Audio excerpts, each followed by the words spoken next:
Hello everyone, hello, welcome. Today we're playing Enthusia.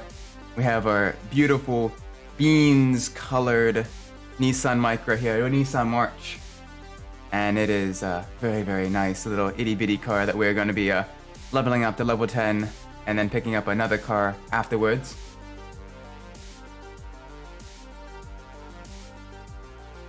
Give me 1 second. We're going to be starting our first race off of the stream. Already the vehicle is at level 5, so it's about halfway towards being fully leveled up. We have a lot of different options for races. None of them are particularly races that we can do well on. Maybe this Victoria Road challenge. Maybe to half decent there. Let's try it out. Let's see what we can do.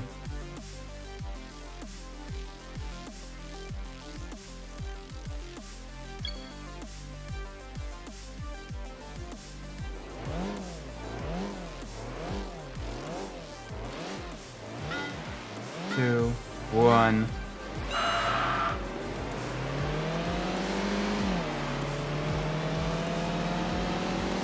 Alright, off into an early lead, and thankfully we're into a corner right from the get-go, which does allow a decent amount of leeway because our vehicle, although it's very slow in a straight line, it also is very nimble with a short wheelbase, so it does allow it to be fairly decent on city street circuits. We're holding off that Lancia 037 behind us, the street version of the Group B rally car. Easy onto the brakes. The car nice and turned in. There we go. Very nice through here. Into the roundabout section. The car nice and turned around through here. Make sure we minimize understeer. Half throttle. Slowly get back onto the throttle. Get it turned around. Yeah, that 037 is being very quick. That is also a very nimble car. Used in a lot of rally races. It's similar. Oh gosh, car did not want to turn in there. The 037 is similar to the Lancia Monte Carlo, whereas the Monte Carlo has a transversely mounted rear mid-engine inline 4.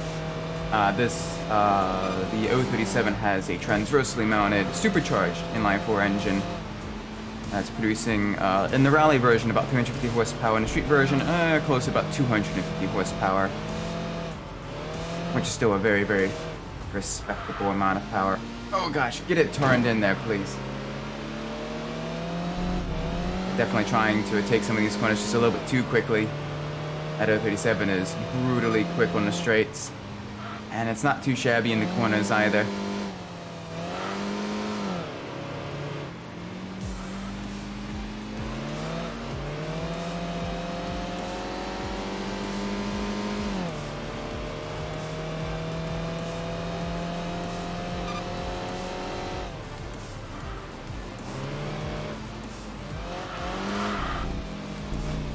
Nice and easy. We can keep it within striking distance this entire race. That'd be a win in my book, because that is much faster vehicle than our itty bitty Nissan March. Very small, very nimble, but very not fast vehicle. Not that fast at all around these corners. Alright, easy onto the brakes. It's going to narrow quite a bit through here, and that dip also causes a little bit of instability.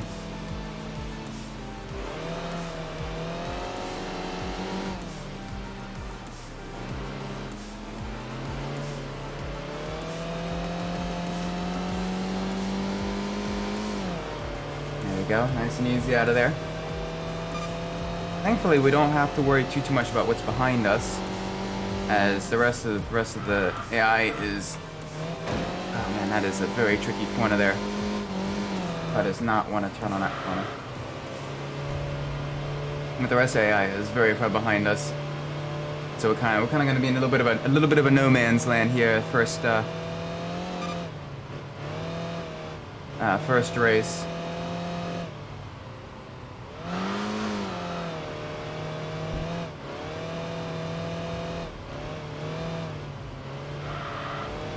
Alright, gotta watch ourselves going into the tunnel section. There we go. Through the archway.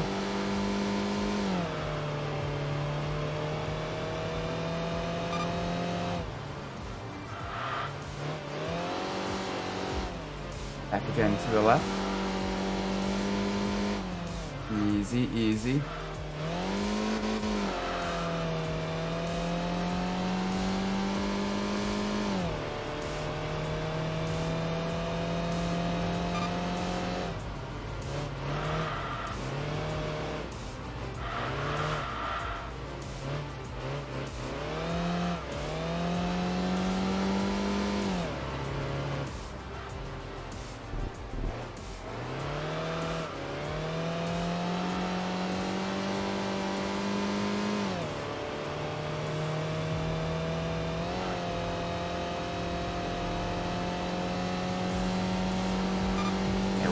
Really in a bit of a no man's land right now. I'm gonna second place is still a very good position to finish in. Should be able to get quite a bit of points, which will allow us to maintain our rankings, which is good. As long as we can keep it within the top 50, we're fine.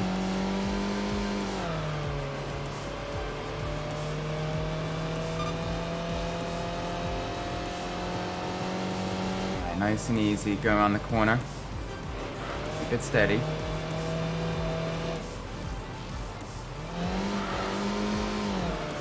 Keep it smooth, keep it steady.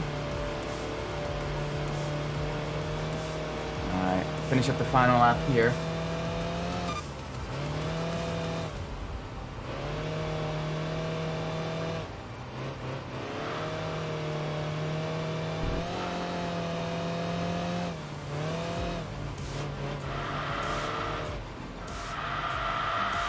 Ooh, easy, get it turned in. Oh, the car itself very much does not like those sharper corners from the higher speed. Does not like that, not at all, not one bit.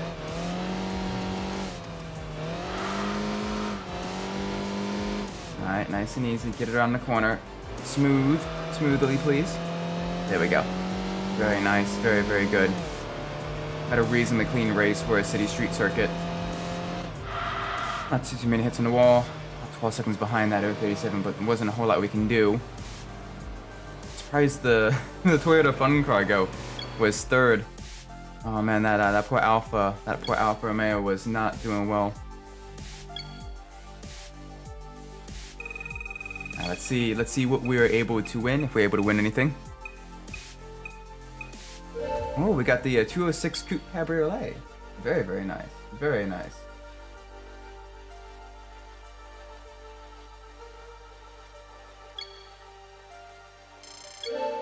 Car is leveled up as well.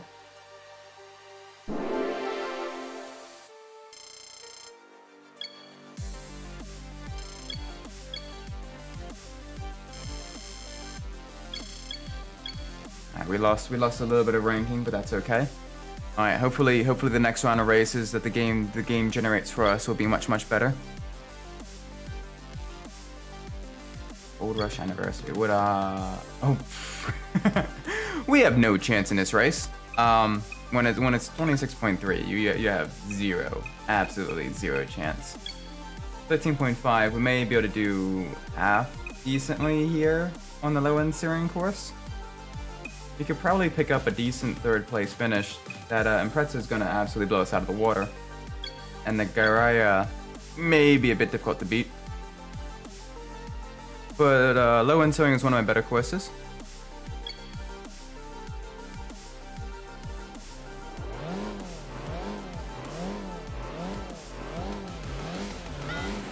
Two, one, let's go.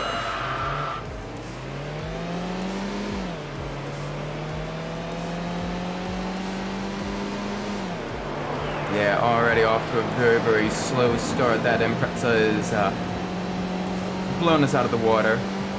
We have the minivan behind us.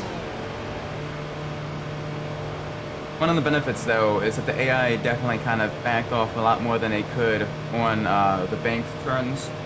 So we can use this first corner really to kind of give ourselves a bit of an advantage.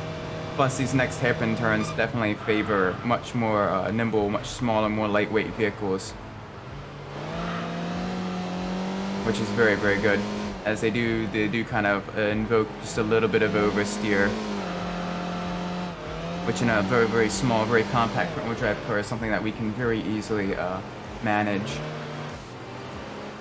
One thing about the Nissan Micra, or the Nissan March, is this generation specifically was used, it had a sort of one-make touring car race that was in Japan that was sort of used as a support race for the Japanese Grand Touring Car Championship, now known as Super GT. Basically, they had a west and an east version, and at the end, the fastest drivers of both the west and the east Japanese one would come together to see not only which region was the fastest, but which driver overall was the fastest. And it was sort of, you know, a more grassroots or support series race. That's really, really cool. I always like seeing, you know, even the slower cars getting raced. Because you know, it takes a really good driver to not only drive, you know, fast cars very quickly, but the slow cars very rapidly as well. You need to be very mindful of your vehicle's strengths and weaknesses, a lot more so when the vehicle has more pronounced strengths and weaknesses.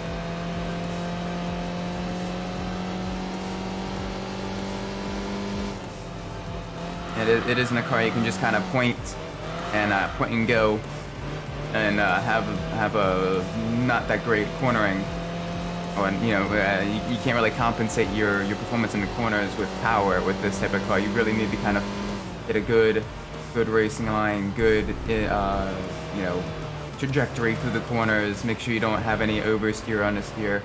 Keep your momentum up as much as you can. And granted, I'm not a great driver. I will be the first to admit that. But you know, it is something to really kind of you know, kind of focus and test yourself with, and it's very, very nice. Oh man, that Alfa Romeo is catching us quite rapidly.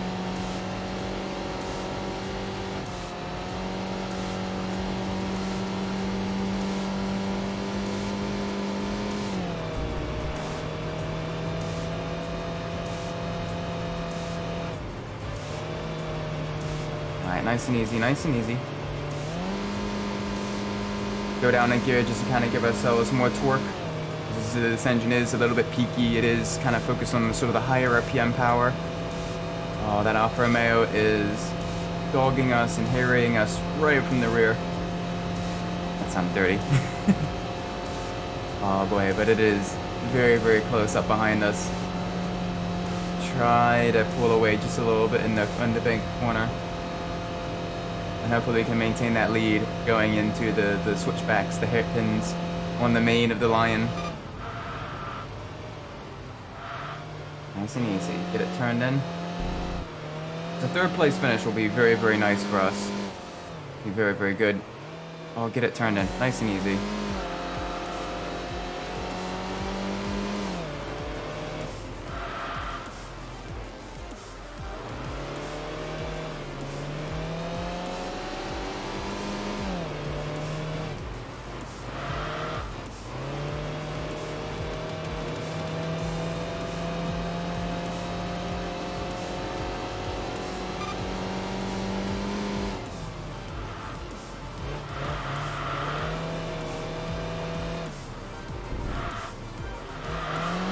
Okay, a little bit of understeer turning into oversteer there when I tried to shift down into a lower gear.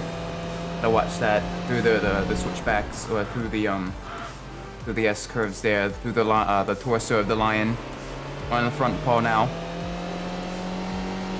Moving up to back of the front paw, the back of the front legs onto the belly of the Lion. And that Alfa Romeo is still giving us issues. We have not been able to pull away. And it's going to be very, very tricky to kind of keep it behind us, especially if we run wide like that. Don't do that. Don't do that, Isaac. Bad. Oh, he's gonna gain on us quite a bit now.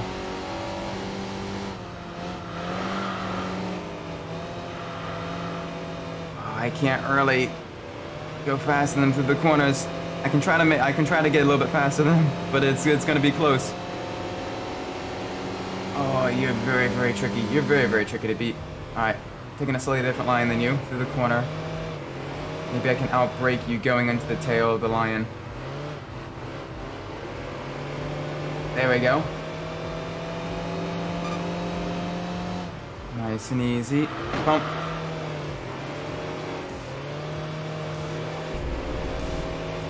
Alright. It's gonna be a close battle, but there's a long straight to the finish line, and it is an uphill section. That powerful V6 Alfa Romeo may just have us beat. Oh, jeez. Come on. Final corner complex. Backwards Radeon. Running just a little bit wide here. Now they've gotten us beat. They have so much more power than us. We've got an extra about 150 horsepower in that Alpha.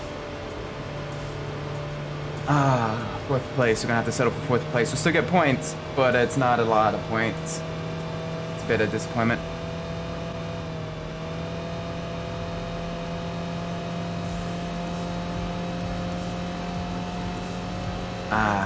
That's unfortunate. Okay. I thought for sure we could keep that position, but I guess not. That's fine. That's fine. Let's get enough to level up a vehicle. Hopefully we can win another vehicle as well. Nice. We got the WRX STI, the GD chassis. Very, very nice.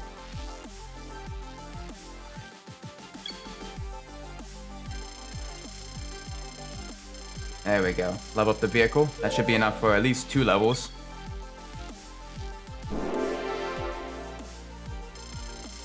Okay, just 1 level then. I was mistaken. 140 points, that's not going to be enough. Yeah, ranking's going to decrease just a little bit. We need to go much faster. We need to be able to race and win against tougher opponents. But you're not giving me that game. You are not giving me that at all. Ooh, we'll probably beat the Mustang. We can probably, The rest of us are fairly nimble front-engine rear drive sports coupes. We can try it. We can try it. We may have a chance on the Norwich Life. It is a very twisty course, but it has a few high-speed sections that we're really going to need to focus on defense and running a defensive line, especially that final straight that's over a mile long. Oh, easy on the wheel spin. Easy on the wheel spin, easy on the wheel spin. Alright, let's make sure we avoid the cluster, you know what, going into the first turn. Always very, very tight. A lot of AI kind of tripping up on themselves. Alright, nice and easy. Keep the momentum up through these corners. There's a lot of kind of mid-speed, third gear corners. Really gotta watch yourselves.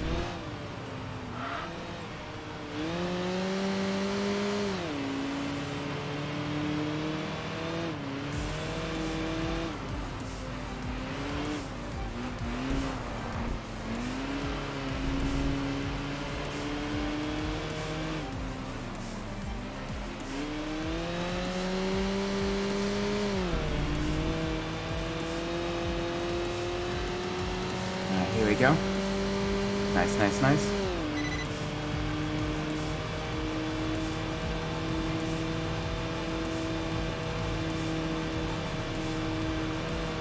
Alright, that looks like the BMW M3, the E30 chassis. M3 is right up on us. That one's inline 4-cylinder, naturally aspirated, very, very high revving BMW. Very, very fast, very lightweight, very nimble. Not the best aerodynamics, but I mean decent aerodynamics for a 90s car. Very, very successful in Group A touring car racing, as well as some tarmac stages in Group A rally. And that G35 behind it, or in Japan it was the Nissan Skyline 350 GT. Also behind us, 280 horsepower, naturally aspirated V6 with a VQ engine, but on the same chassis as the Nissan 350Z. Ooh, this is close. All right, let's get back up in front of that Beamer. Easy onto the brakes. The car nice and turned in. Oh, come on. I'm gonna try to avoid collisions here if we can.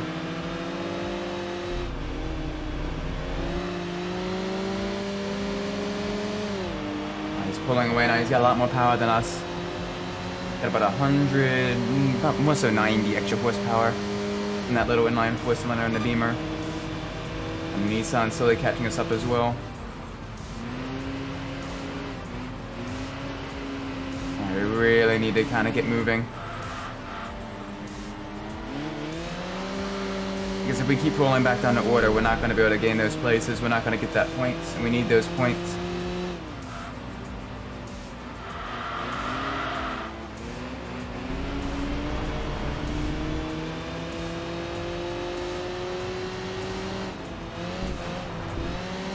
Come on, nice and easy through here. A lot of twisty bits on the Nordschleife. Keep the car nice and stable. Run just a little bit wide on the dirt. It's okay. Car's still in good condition. Car is, oh dear, getting crossed up. That's gonna cost us position. That cost us a position. That cost us the position to that Infiniti G35, that Nissan 350 GT. We really need to get those places back now. It's gonna be a high-speed section, not too far from here. It's gonna really kind of allow them to really pull away. Fourth place behind us, it looks like it's that 180SX with the turbocharged SR20 DET engine. That's what it seems like anyway. That's what I imagine it is. I can't imagine a Mustang being that quick on this course. On a course with more straightaways maybe, but not on a twisty course like this. Especially with it being an older Mustang with the solid rear axle. Get turned in, please. One of the downsides of this game, though, is it definitely does encourage overdriving the car just a little bit when you're at a major disadvantage. So right now, we are definitely trying to really push, get up, back up with the rest, with the leading pack. And that is not happening.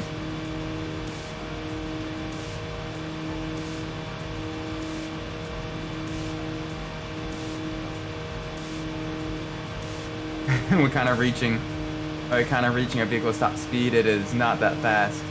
Our little Nissan March. Very small inline four-cylinder engine. Very slow, very sluggish. Come on now.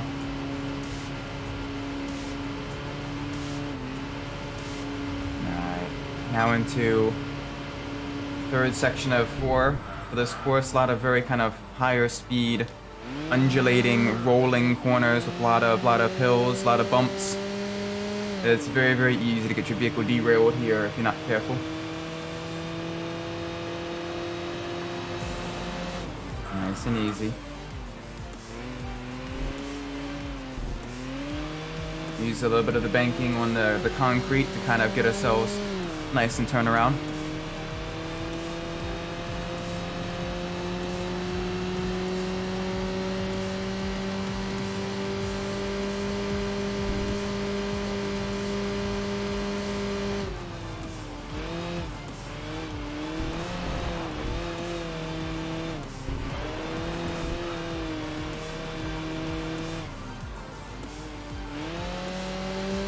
Nice and easy, get the car nice and turned in here.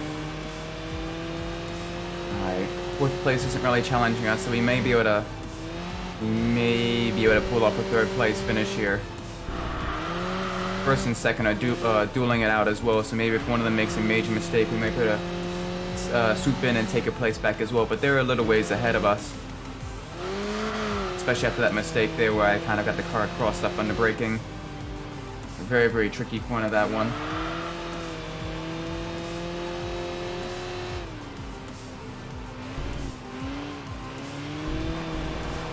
And just a little bit wide there, that's okay.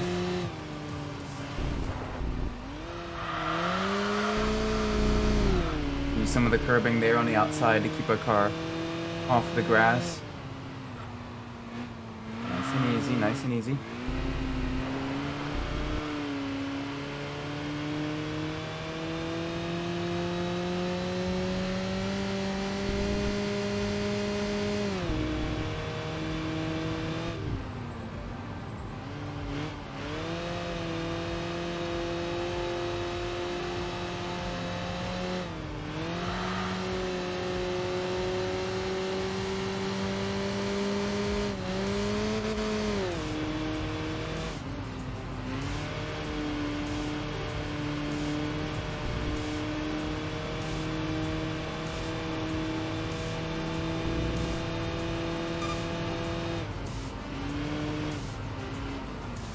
Nice and easy through here.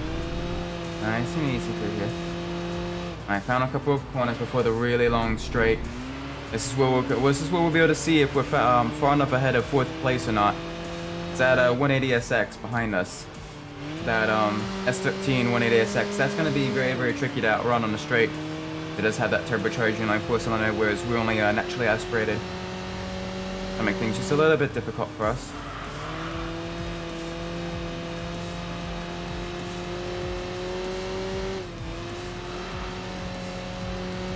Nice and easy around the corner. Carry as much speed as we can. Alright, up into 4th gear. Come on. Come on, you little inline 4-cylinder engine. Come on, you itty bitty beans colored compact car. Give us as much power as you can, please. 114. 115. Alright, we're doing decently. We have a decent amount of power in a straight line, decent amount of speed. Oh, we're starting up the uphill climb though. Oh, the car is slowing down. The car is slowing down quite a bit too.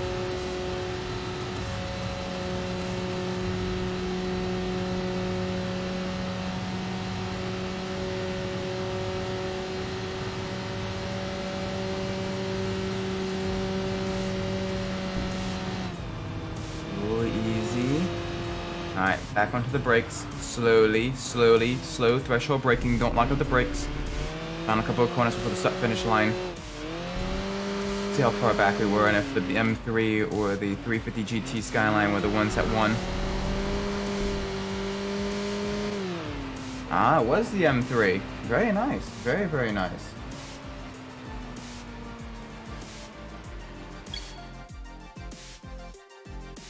Quite a lot of off-course excursions there.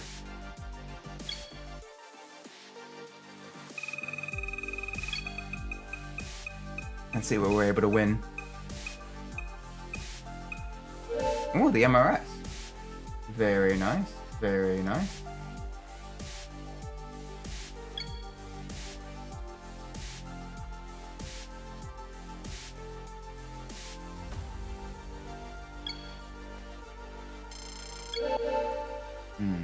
Alright. Decent enough.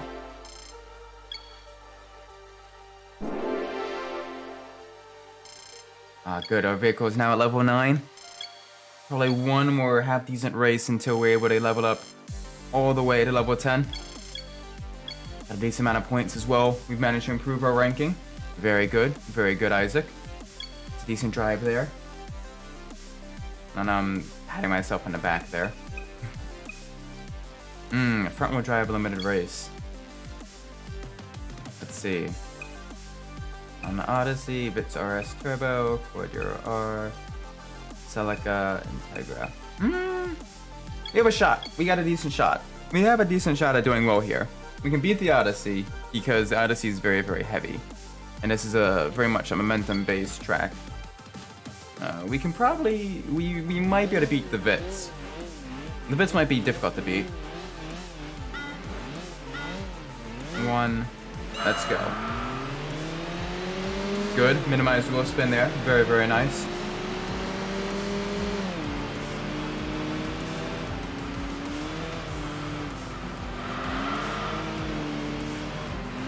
Nice and easy. Get it around the corner. Use the front wheel drive system to kind of pull yourself out of a slide. A slide? Use your front wheel drive system to kind of pull yourself out of the slide. Or you get crossed up on a braking like that. That's fine. We can get that place back.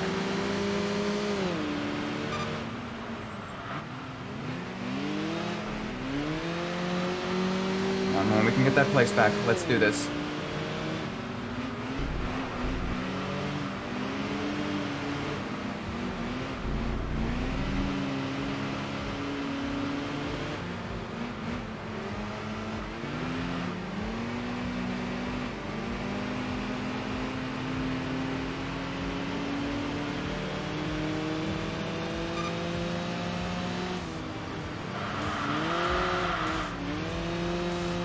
Alright, back again to the right.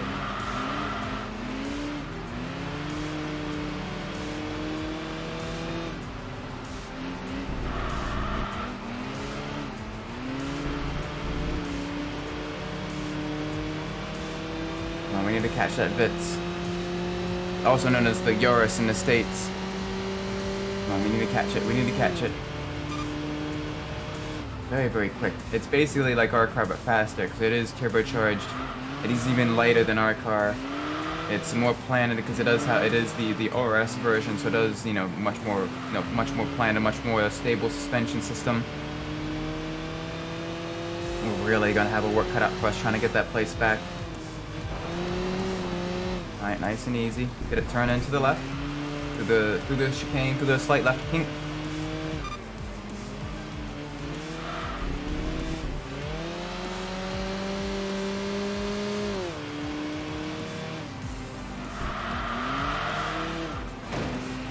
Okay, that's a wall.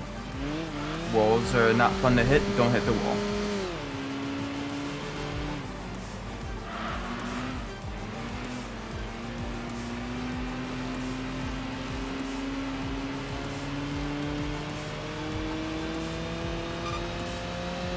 Alright, nice and easy. Very good. Very, very nice. Ooh, a little bit too much off of that corner there. Going to affect us on the exit as well.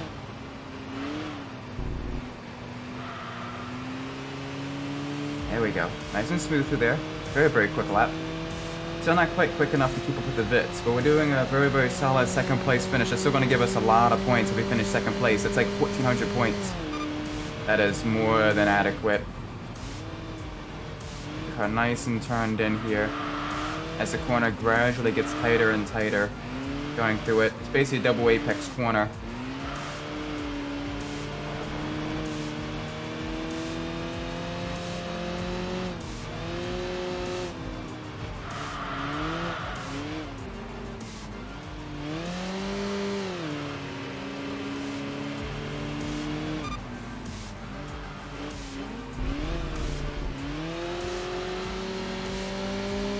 Alright, that Integra Type R is behind us now. That is also a very, very quick, high performance front engine front wheel drive sports coupe.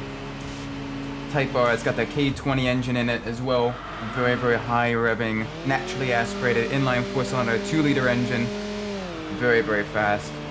Also very, very lightweight. Got a lot of tuned suspension components as well. And we're in an economy class subcompact Nissan. And we definitely kind of buggered ourselves just a little bit there. Let's get this place back now.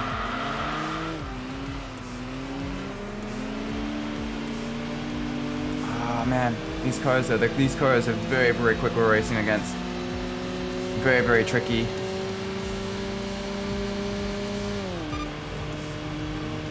We got two more laps to go. We got this. Nice and easy.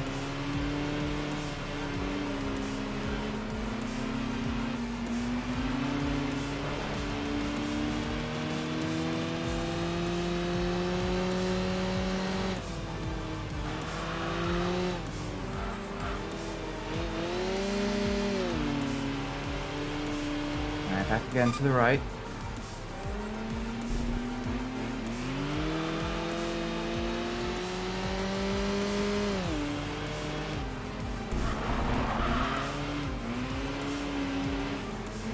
Again to the, come on, easy, easy. We're definitely trying to punch well above a weight class here. And this little Nissan, it's serving us well. But oh boy, I don't know if it's enough to take on the Integra or the Vitz. The Vitz has been steadily pulling away.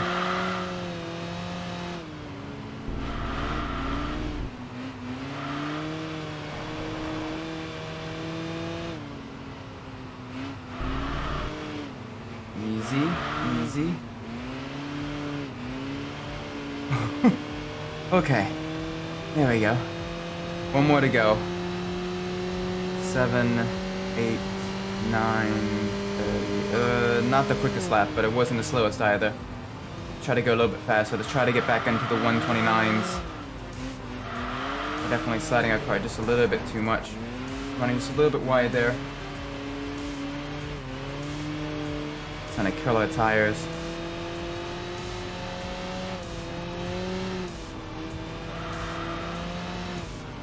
Easy. Nice and smooth through here.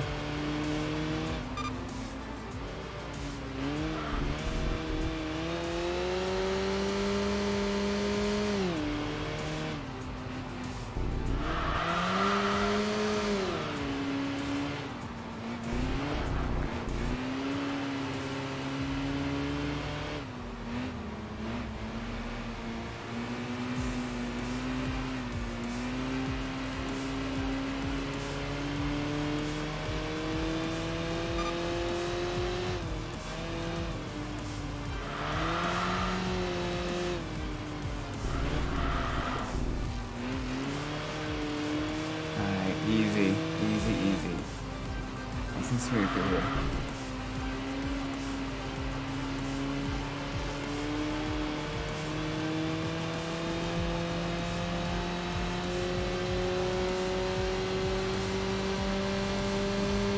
Eight. There we go. We just had a fast lap at the end there. Very, very quick.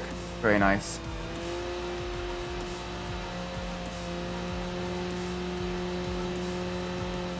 Alright. That's probably what, 900 some points? That's still enough for us to increase our ranking, which is good. It's very, very good. Let's see if we're able to get that Vitz. Very, very nice Vitz. Okay, we got the Odyssey instead. My in-laws used to have a Honda Odyssey of this generation. That's a nice vehicle. But, yeah, definitely not a sporty vehicle at all. Nope, not one bit.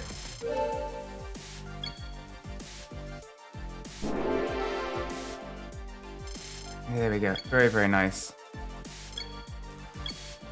Very nice amount of points as well. That's gonna increase our ranking. There we go. Alright, let's do one more race with our vehicle. Now that it's at full level. We don't really have a lot of good options. We do not have a lot of good options. We can do the Japanese car limited race. We at least have the opportunity to win some decent vehicles here. Let's give it a shot. If all we can do is come fourth, that's okay with me, because we still have a chance to win that nice, very, very nice 350Z, which is a very, very nice car. You know, naturally aspirated V6 engine there. 2, 1. Good launch, good launch, very nice. Alright, into the turn as well. We can use this to our advantage, kind of keep the car into the lead. We have a Nissan Silvia, the S15 Silvia, turbocharged inline 4-cylinder, making about 250 horsepower. And that Nissan Z behind us as well. Both of those are going to be pounding us pretty much the entire way through. We'll have to kind of use the maneuverability of our little itty bitty Nissan March to its full ability. Thankfully, this is a fully, max level Nissan March, so it is a little bit faster. Much more maneuverable as well, much more stable in the corners. Very nice. Get it turned in. But we're going to lose his position on the straight. Uh-oh. Tried to run on the defensive line there, had contact. Yeah, that Nissan Z is very, very quick. Get it nice and turned in, nice and turned in.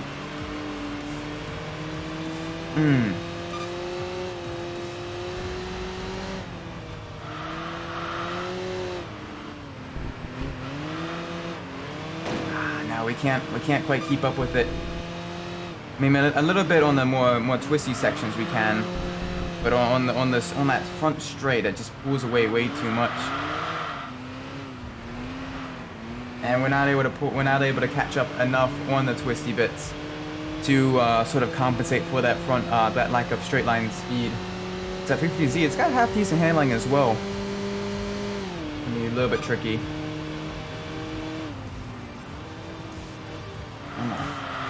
Let's at least give them a race that they won't forget. How they were challenged by a Nissan March. Well, let's at least try to catch back up with them. Or make it so that they're constantly seeing us in their rear view. Little tap of the brakes there. I'm just a little bit wide.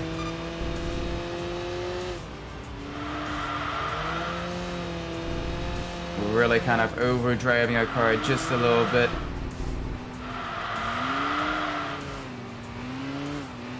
And that's causing a lot of understeer. Gonna slow us down actually. We need to kind of back off just a tad. 1, 2, 53. Not fast enough. Come on, a little bit faster. Easy. Okay, not that fast. I said we should probably back off, and we didn't. That's on me. That's entirely on me. That's okay.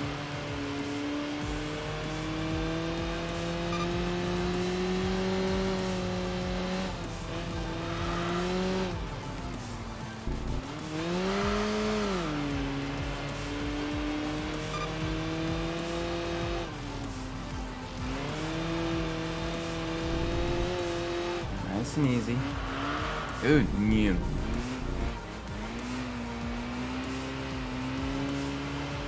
We're definitely trying to overdrive a car just a little bit too much. We need to back off just a tad.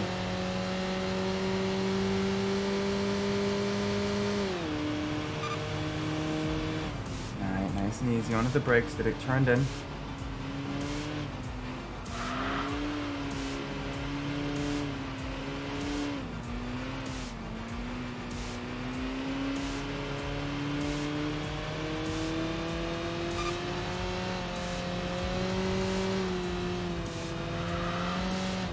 Back again to the left, easy. Very easy, very nice, very smooth through here. Much better. This should be a much faster lap.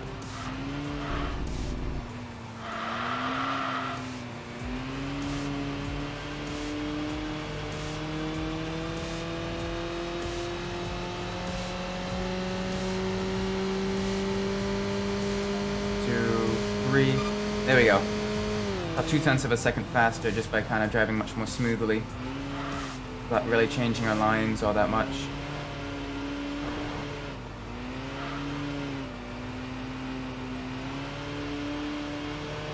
Yeah, that Z is long gone. That is way fast. We do not have any ability. We have no answer for that.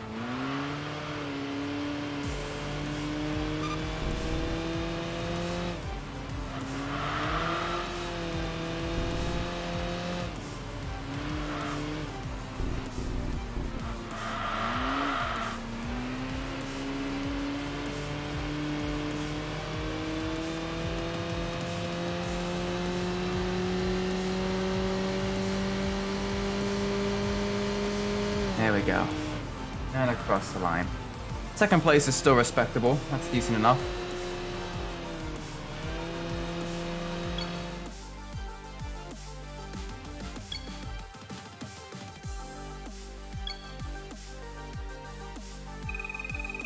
Alright, let's see what vehicle we're able to unlock. A lot of very good, nice JDM options here. Let's S14 still be okay. Very nice, turbocharged. Inline 4-cylinder engine, make about 220 horsepower. Very nice. Very nice vehicle.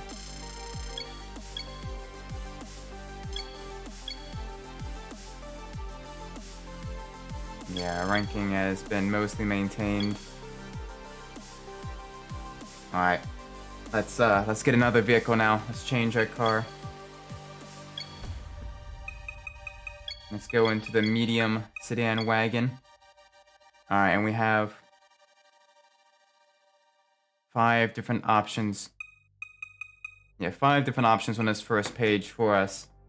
So let's pull up the random number generator.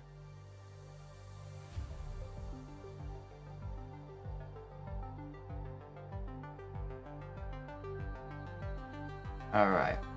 So min 1, max 5. 1 is the Nissan Bluebird, 5 is the Subaru Legacy B4, and we're going to generate. 1, the Nissan Bluebird. Okay. The RNG has spoken, and it wants us to drive the slowest vehicle. of that bunch.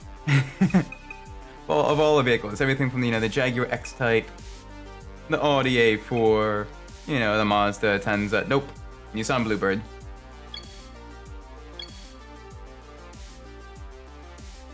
We got a nice selection of very, very late 60s, early 70s colors. Spanish red, Houston yellow, Alaskan white, Iceland gray, Sicilian olive green. That looks quite nice, actually. I kind of want it in Safari brown, though. Very nice. It is, manual transmission, so we can use the clutch.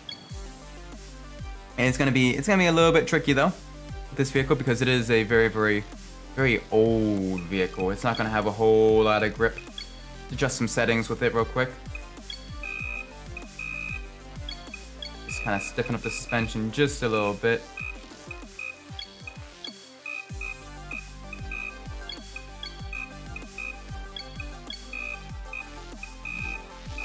A little bit more acceleration. Give it just a little bit of limited slip. Alright, that should make it, a little bit racier. It's still gonna be very, very tricky. As you can see, we have 24.3. We don't have a whole lot of good options.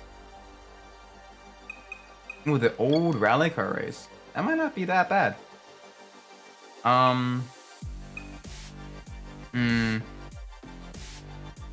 The Alpine, Renault 5. Yeah, the two launches are going to absolutely blow us out of the water, so the best we can hope for is a third place. Let's give it a shot. See what we can do. Hopefully we can do well enough. It's going to be very, very tricky though. Especially because we do have the longer run to the corner. And this is a fully stock Nissan Bluebird. We do have a decent amount of power, and it is fairly lightweight as well. But not nearly as much power as some of these other cars we're racing against. Oh dear. Yeah, and it is very, very slidey.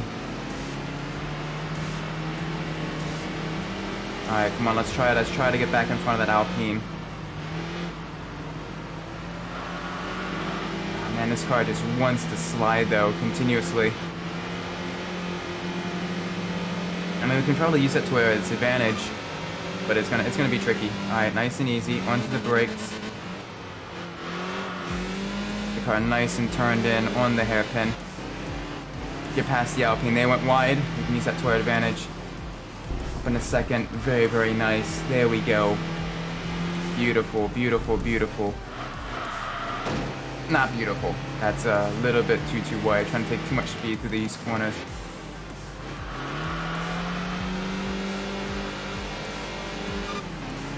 Easy. Alright, a little tap of the brakes, the car to turn in through the chicane into the forested section. Alright, first lap. Final corner is almost complete.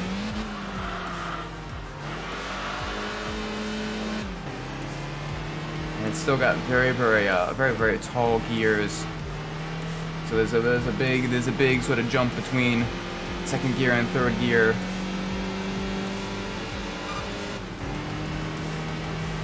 I think it's only got 4 speeds, 4 gears. Yeah, it's only got 4 speeds. I just tested that there. It would not let me shift to a higher gear. Easy, easy, easy. Trying to carry as much momentum as we can through these corners. And we're trying to hold off these two French rally racing vehicles behind us. Very, very successful, both of them. The 5 Turbo was moderately successful in early Group B rally racing. And the A110 was very, very successful during the 70s, the late 60s, early 70s, as a rally racing vehicle, kind of another vehicle that could kind of really take the fight to the Lancia Stratos. And it was also an absolutely gorgeous machine with the rear engine, rear-wheel drive. It was basically a French Porsche in a way. And that absolutely gorgeous blue as well. Would love to have that in the collection. The Bluebird's actually doing us surprisingly well. It's a little bit, it's fairly stable in braking. It's got decent cornering. And it's got half decent acceleration as well. This is actually doing us very well. Granted, this is, you know, a production vehicle, you know, that was also used quite frequently in touring car and rally racing. So, you know, it does have quite a bit of motorsports pedigree. Granted, it does not have all that much acceleration and top end on the straights. We've mostly been kind of keeping our lead with our cornering prowess. That Renault 5 is very rapidly pulling away. So we're doing much better than the Mini, which if you look on the map in the top left of the gameplay screen is just now crossing the start-finish line. That is, that's not good. That poor Mini is very much underperforming. Especially because this is a track that very much favors lightweight, very nimble, very agile vehicles. And that Mini is most definitely a very lightweight, very nimble, very agile vehicle. I quite like racing the Mini.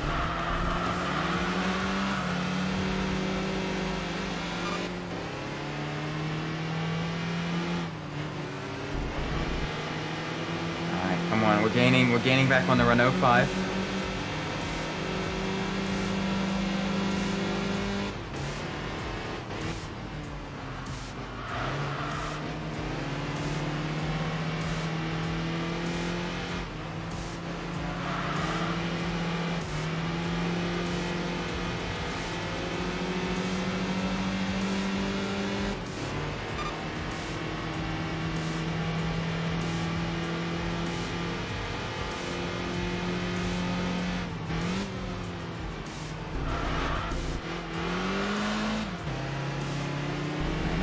Nice and easy through here.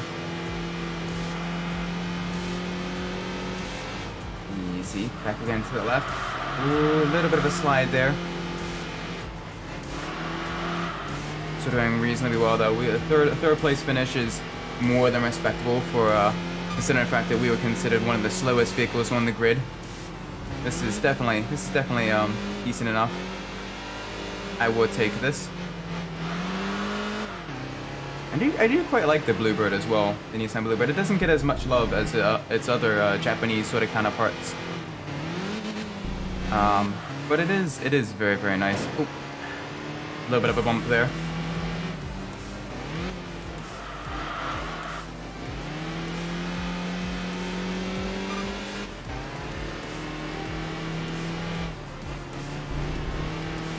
Nice and easy through here. Nice and easy through here.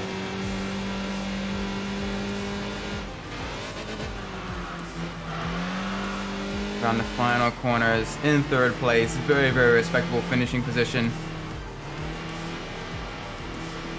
Nice and easy, nice and easy. There we go, across the line, in the lead. Ah.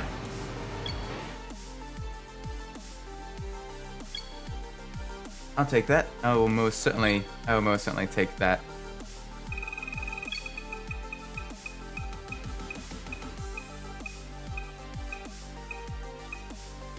Oh, you. Okay then. That was a lot of really great cars that we didn't get. That's okay. We at least managed to level up a vehicle.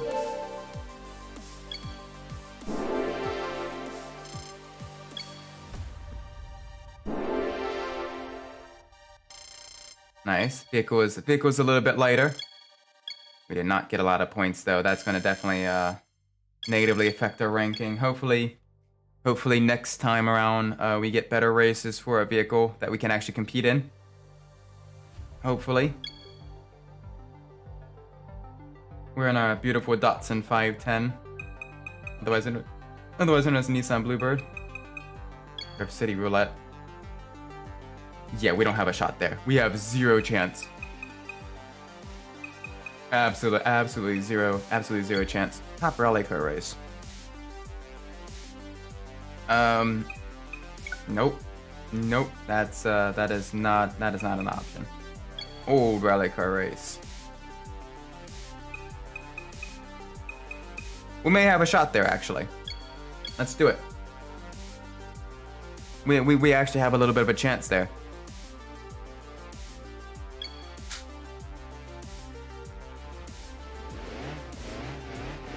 Granted, it is on a street circuit that I am very much not that great at.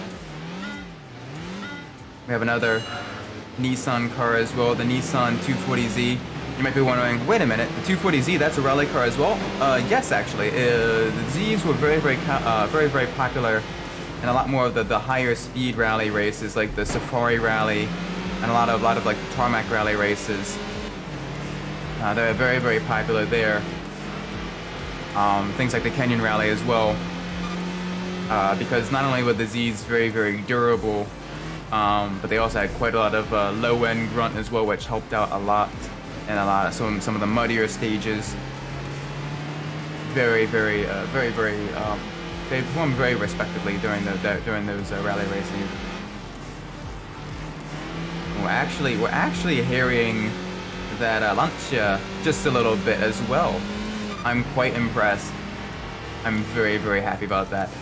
If we can beat the Lancia, the four-wheel drive Lancia Integrale, that would be immense. Granted, it's gonna have a bit of an advantage on the straightaway here.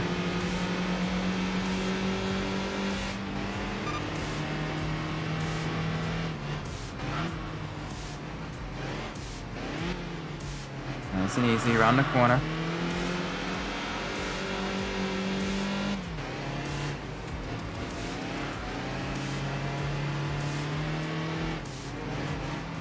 Oh, easy. Easy. Try to avoid collisions with the wall so we can level up our vehicle very quickly. Alright, into the switchbacks.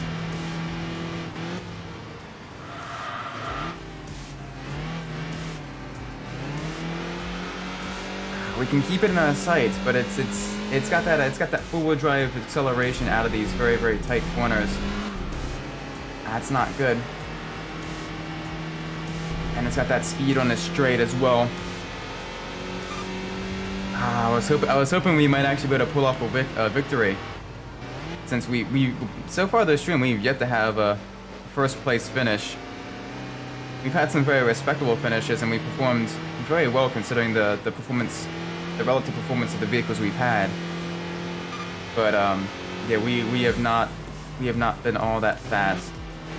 Well, let's rephrase that. We have not we have not kind of finished on the top step of the podium.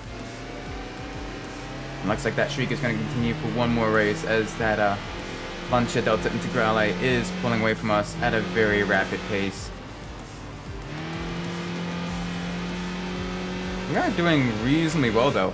I wonder what other car is stuck way back there with the Mini, because that is very odd. Oh gosh, get it turned in, please.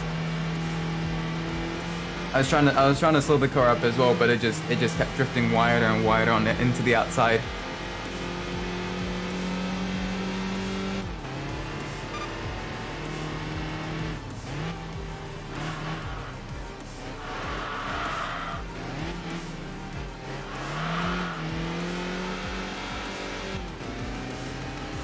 Nice and easy.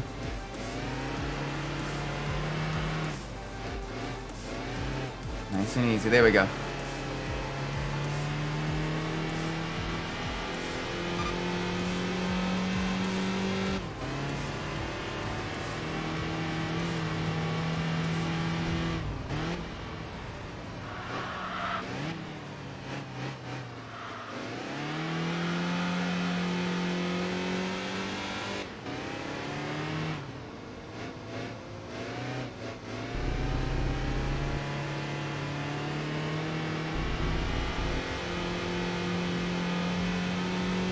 Final lap. That Delta Integrale is way far ahead now. And we got another car that's coming up behind us as well that we gotta really kind of watch ourselves with. I think that might also be another Lancia, the Lancia Stratos. Beautiful Lancia Stratos. One of the first vehicles sort of created from the get-go to be used in rally racing. It's one of the first sort of homologation specials for rally racing. Designed by Pininfarina. Beautiful, beautiful car. A lot of very, very bright, very vibrant colors. Powered by the absolutely gorgeous Dino Ferrari V6 engine. One of many very, very nice vehicles powered by that Dino Ferrari V6. The other one being the Fiat Dino as well. Which is also a very, very nice sort of front engine road drive sports roadster.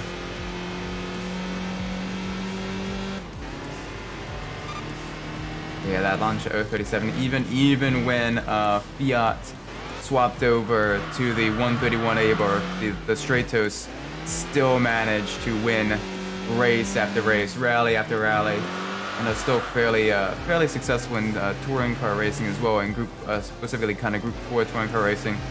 Used a little bit there. Had some moderate successes, especially in some of the tighter tracks. But yeah, that is a very, very gorgeous car. I would love to be the owner of one of those. Very kind of underrated 70s supercar. Not that a lot of people kind of forget at times. Which is unfortunate because in the CEO, Lamborghini Countachs and Ferrari, all the Ferraris of the 70s and everything, the Stratos is still an absolutely gorgeous car. Very, very nice. We got second place there in our Datsun 510, our Nissan Bluebird. Very, very nice.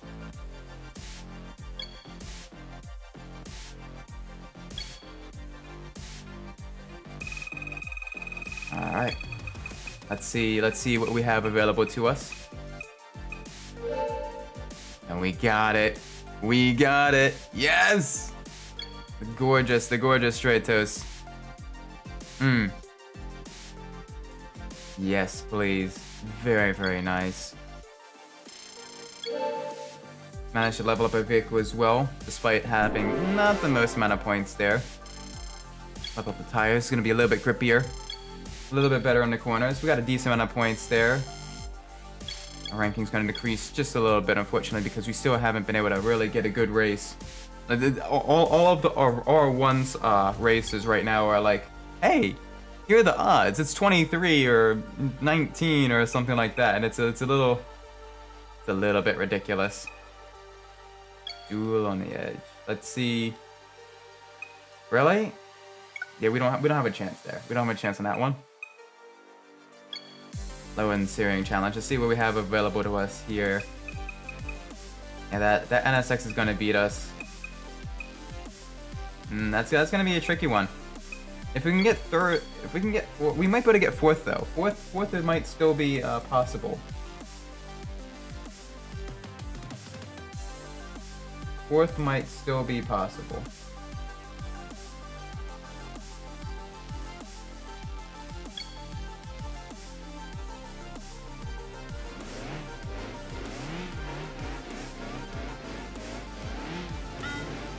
Two, one.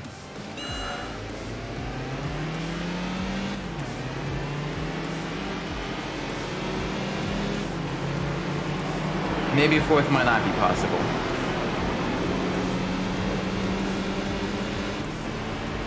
Fourth might not be possible. Fourth gear might be possible, but fourth place might not be. We're racing against vehicles that are much, much faster than us.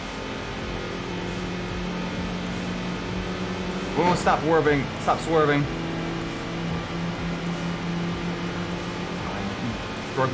You broke my momentum. Car nice and turned in. Come on, let's try to pass that Subaru Forester. It does have four-wheel drive and a lot of power, but it also is a very, very heavy vehicle.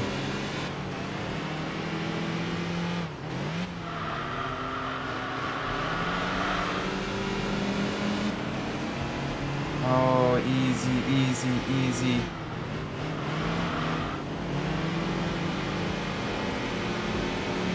We're keeping up with vehicles that are much, much faster than us. But just barely.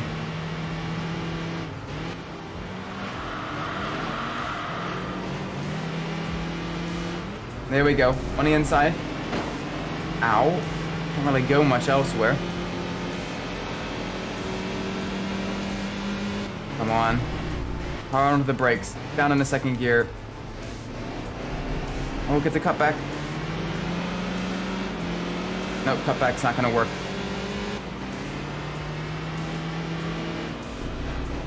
Come on. Third and fourth is just in front of us. We really need to kind of keep our speed up. Keep our speed up.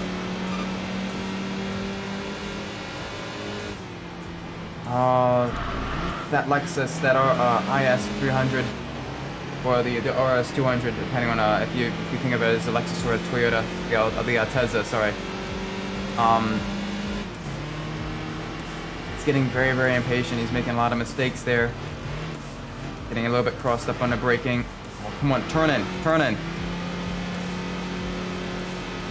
We need to be able to get past them before the Lexus gets in front of the Subaru.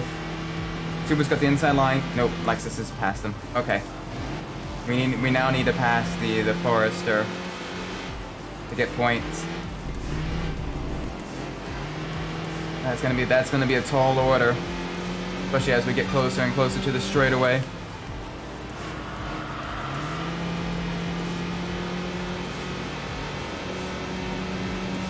Come on. Come on. In the fourth gear, come on.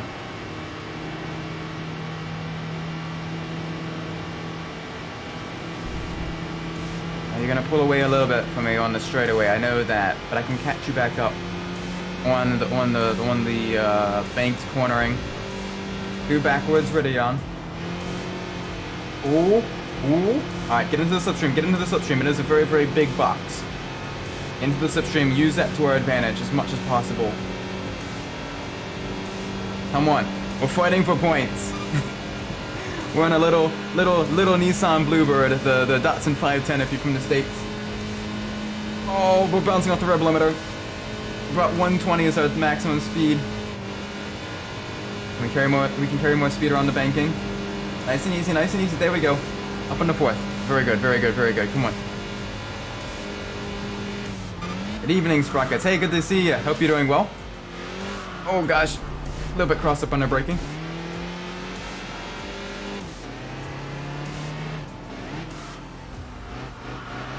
Oh man, this is a very, very, very, very close fight for fourth place right now. But we're definitely trying to kind of drive against vehicles that are much, much faster than us. We have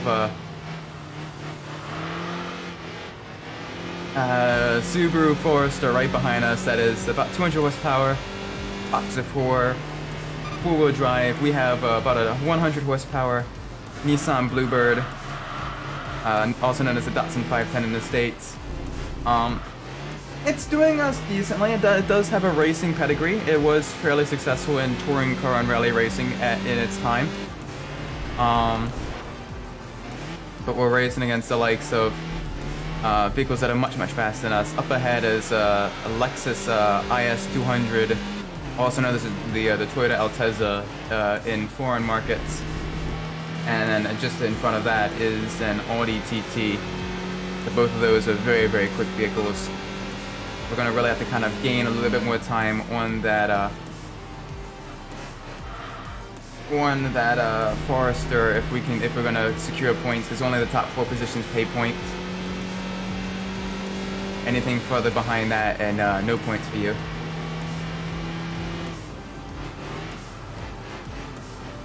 Easy, down a gear, get the car nice and turned in.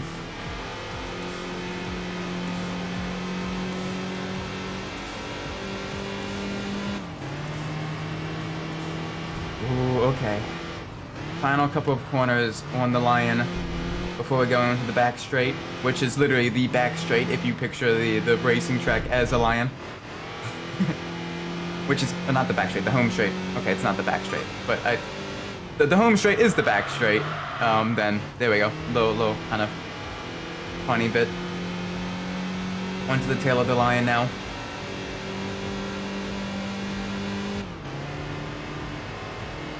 As the corner gradually kind of eases up and then it gets much tighter on the uphill section. Then we run wide. And then we go down the hill into backwards Radion. Basically like that very famous corner at Spa, but it's been mirrored. Uphill, watch for understeer, low clip of the curb. Carry as much speed as you can, especially in a momentum-based car like this. Full speed ahead. Hopefully, a finish line is just up ahead. And yes, okay, good. We managed to get points. Yeah, there was no way we were gonna win that because first place was a Honda NSX, which is a very fast, very agile, very quick car. Basically one of the first Japanese supercars.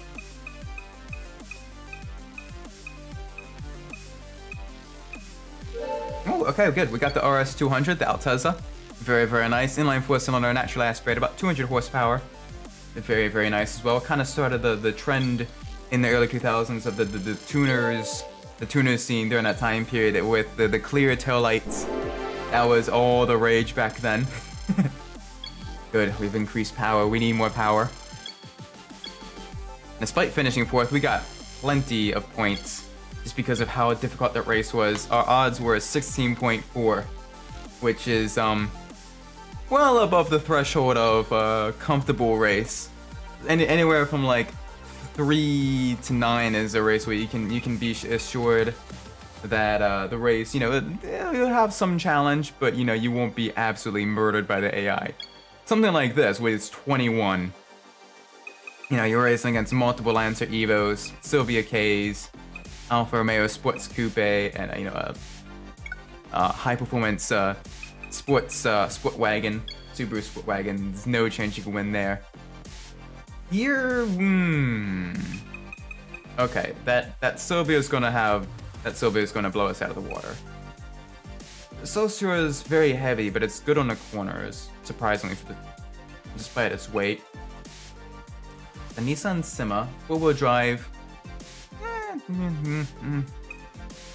We could probably beat the Sprinter Treno and the Alpine.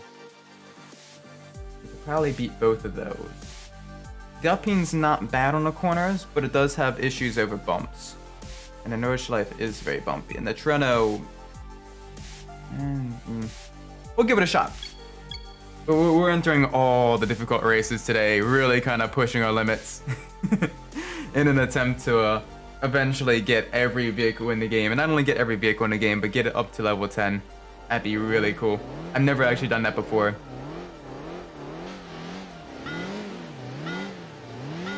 Despite having this game since pretty much it was new, I've never actually unlocked every vehicle in the game or even gotten anywhere close to leveling up every vehicle in the game to level 10. Oh, the Alpine went wide. That's good. And Silvia got caught up by the Alpine as well. Very nice. Okay, use that to our advantage. Nice, easy on the Nordschleife.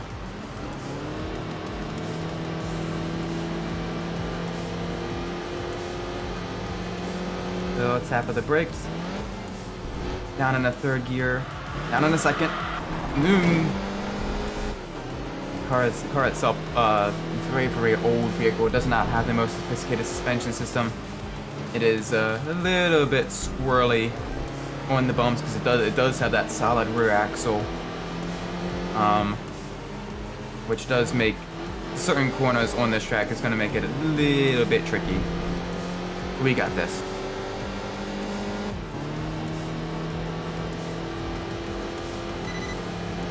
Nice little bump here.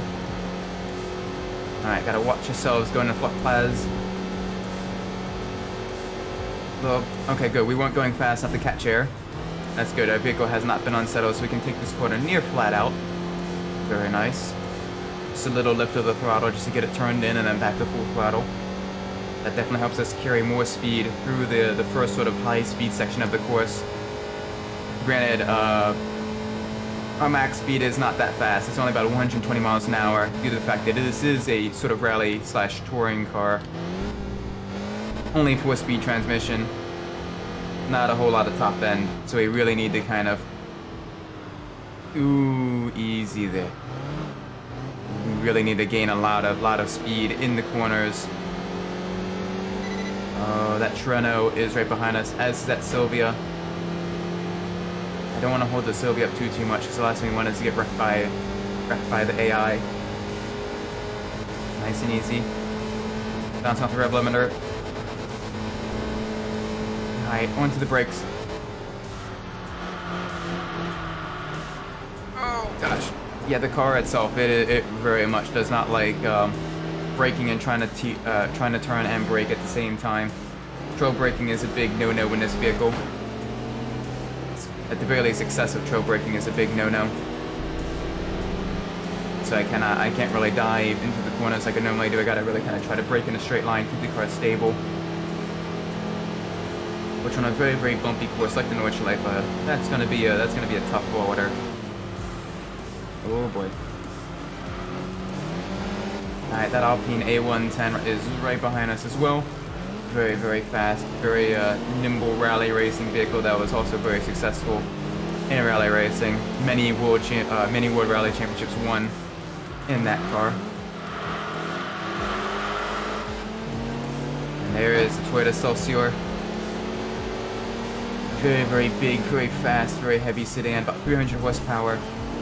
Very soft, but sophisticated suspension should allow decent mechanical grip on the course. Have to use its weight against it though. Oh man, four-way battle for second right now. Very, very close together. Oh dear. I got crossed up with the Treno. That's gonna cause some issues. Alright, back up in the third. That Celsior is now into the lead. Into second, sorry. Kind of figured that Sylvia would be way into the lead. Use a little bit of the curbing, keep our car on the track, mostly on the track anyway. Oh, don't bog down on the uphill. Nice and easy, nice and easy.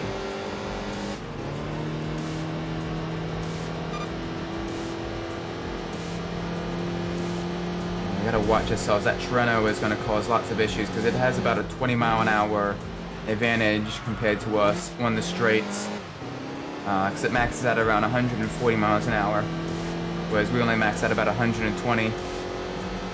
So that long stretch at the end may be the death of us. We really have to kind of make up a lot of time on the twisty bits. Here comes the second sort of high-speed section. After this sort of long sweeper corner. Really kind of get back up in very, very high speeds. The Treno, I see it slowly gaining on us in the rear view. That Alpine A110 just behind it as well. 3 naturally aspirated inline 4-cylinder vehicles, all under 2 liters, working their way through very, very twisty, very gloomy Nordschleife circuit. I thankfully managed to keep our lead through the second high-speed section. Only one more high-speed section to go, and we have a decent amount of corners to pull out a gap. Granted, that final high-speed section is literally a 1.2 mile long straight. Yeah, that is where man and machine are tested, because it is a very dangerous ribbon of tarmac. Alright, the carousel. Easy, easy, easy.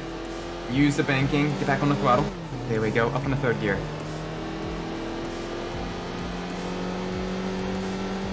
Good, good, good. Up in the fourth gear, final gear. Celsior is actually keeping decent pace with that Sylvia.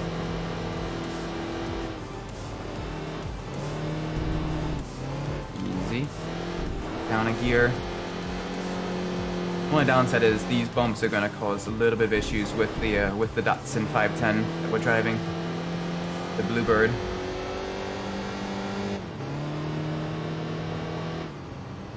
Easy, nice and easy through here. So a little bit of curbs, get ourselves turned in.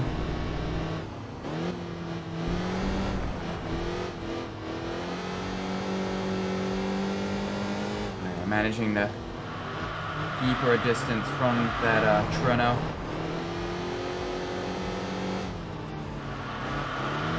And I know we're about equal pace on the straights with that Alpine. This Alpine is also sort of a rally-inspired vehicle that's very, very prominent in rally racing. So it does have a lower gear ratio, geared more towards acceleration.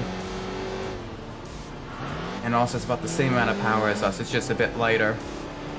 So it may be able to out-accelerate us with the grip of the rear engine, rear-wheel drive configuration. But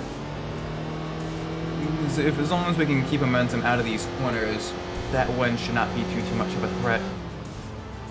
Nice and easy. Nice and easy. Nice and easy. There we go. Very good. Very good. All right, only a couple corners left before the moment of truth. Did we pull enough of a gap to keep the Treno behind us?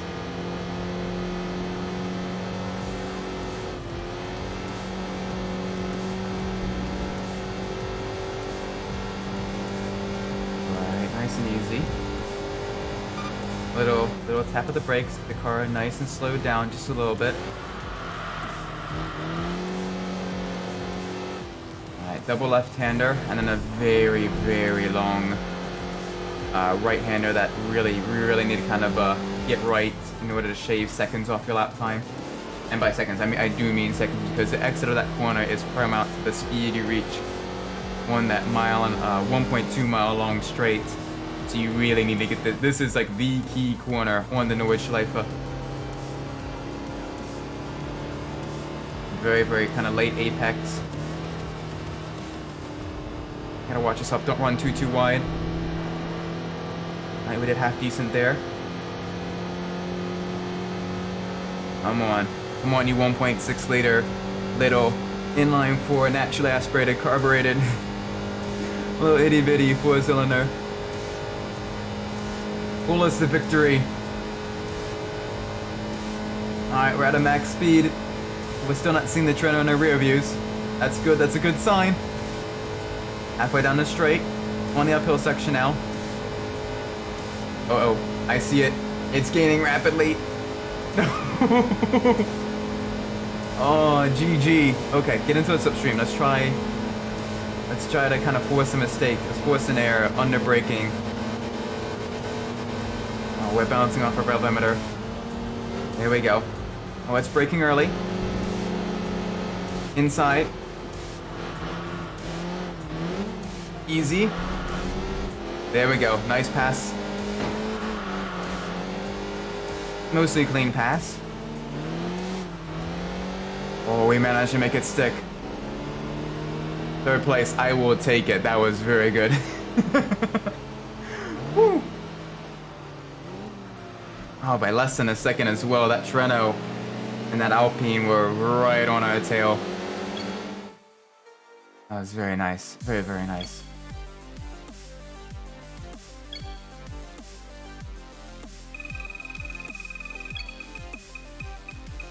Alright, let's see what we're able to get. Nothing. Wow, we've really kind of been getting not a whole lot of good vehicles so far. We did manage to win the Stratos earlier, which is very, very nice, but I was kind of hoping we win a few more vehicles. Alright, we've upgraded our tires on our Datsun 510. We've gotten lots of points here. That's very, very good. It's going to help improve our ranking.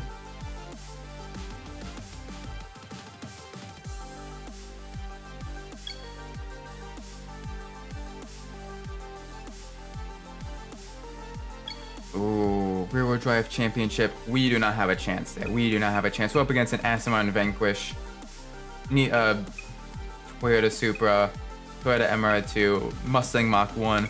We have no chance there. You can see it in the ranking, in the odds as well, with that being 23 point something. That's something that you have zero chance of winning, or even coming close to winning. We'll be doing the Pacific Challenge instead, in the fictional San Franciscan street circuit.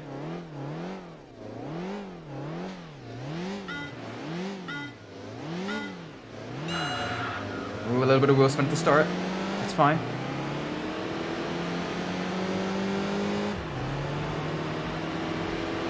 I got a minivan on our inside.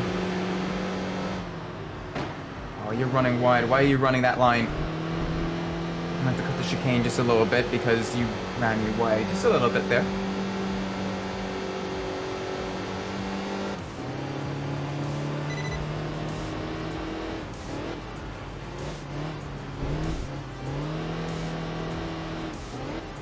Alright, nice and easy.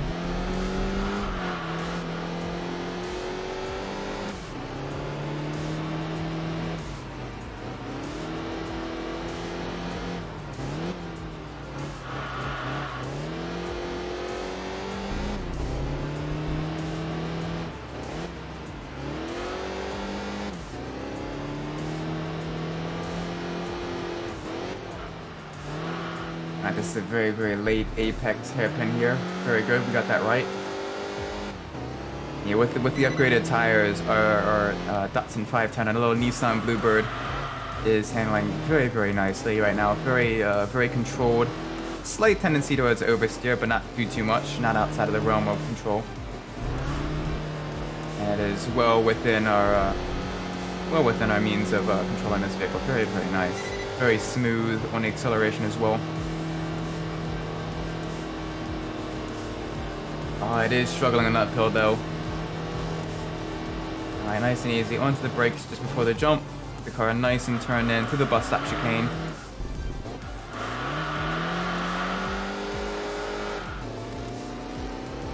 Very nice. There we go. Alright, now the downhill section. This might actually be our first victory of the stream.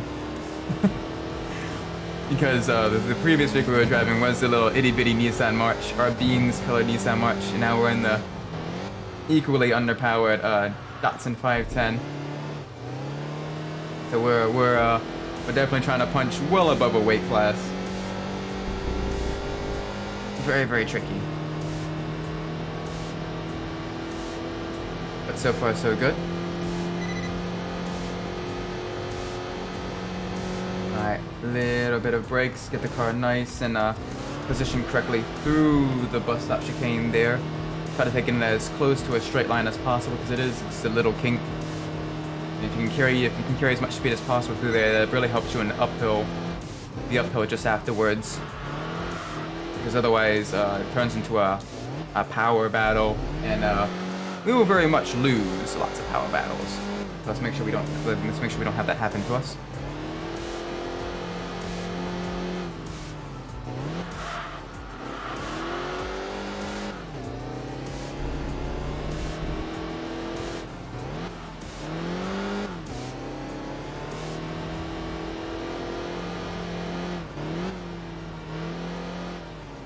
Easy, easy.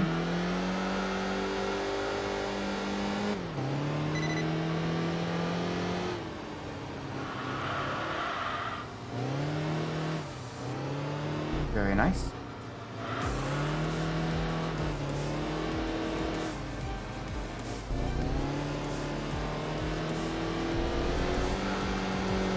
Alright, we got another car behind us, that Nissan Skyline sedan.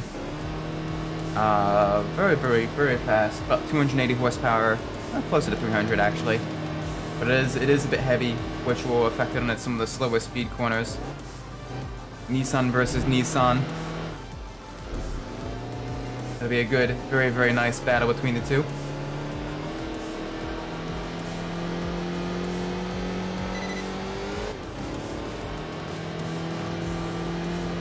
A little bump. Another little jump here. Alright, so braking roughly around the 100-meter mark. Get the car nice and slowed down in the second gear. Get it turned in. There we go.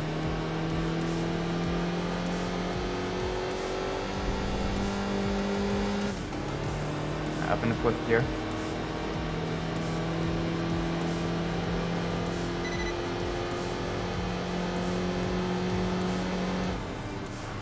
Oh dear. Got a little bit crossed up.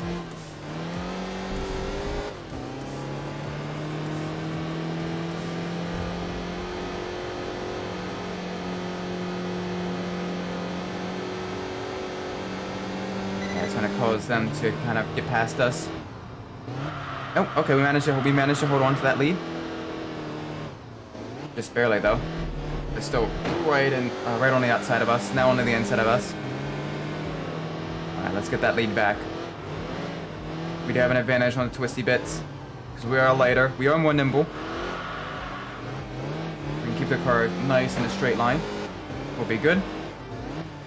Ow. That was a very aggressive dive bomb there. That was unnecessary.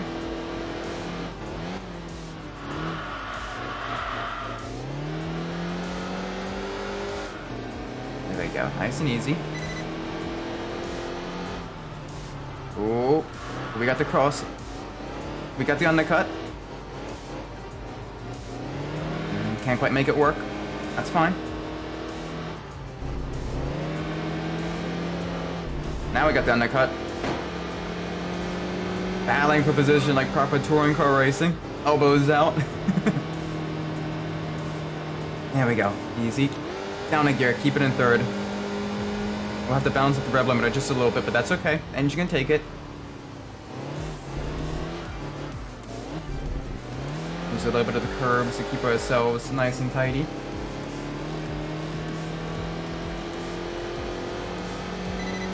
Alright, downhill now. Easy, easy. Alright, brake at the 100 meter. Alright, full throttle ahead. Final corner, final straight. Oh, he's gaining on us.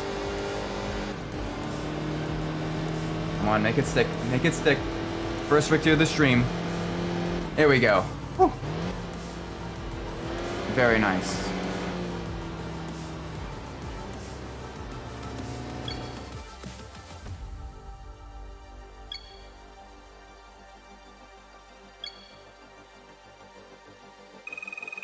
Alright, hopefully we're able to win that Alpine. I really want that Alpine.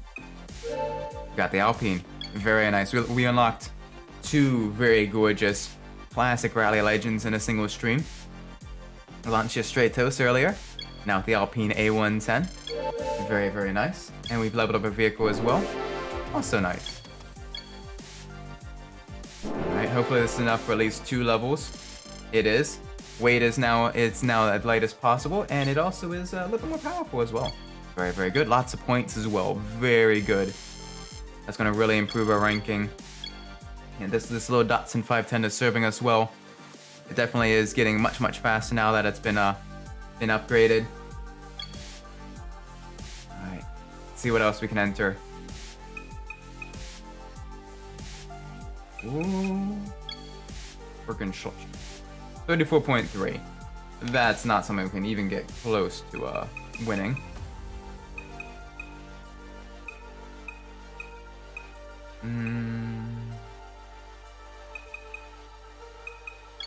See what we're racing against with the rear-wheel drive race here.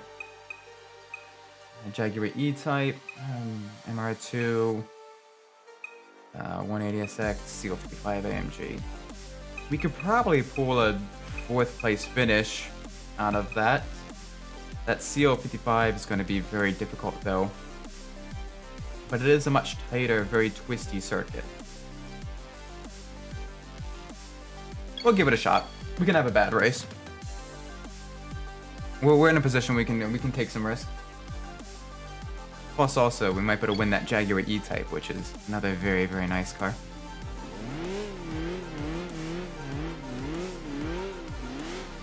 Three, 2, 1, let's go.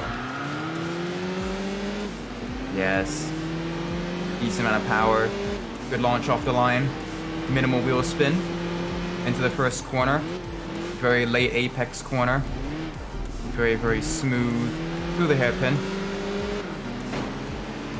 Tsukuba is a track that very much tests your patience, but in a good way. Because a lot of the corners are very, very late apexes. You really kind of, you don't want to be too aggressive. That affects your exit speed.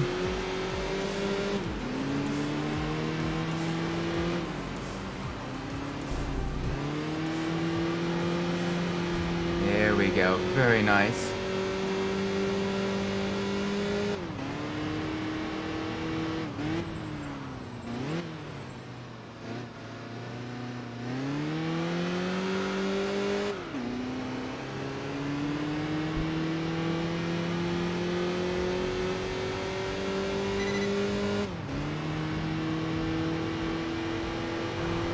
Oh, a little bit of off-course excursion there. I was trying to take as wide a line through this final sweeper as possible.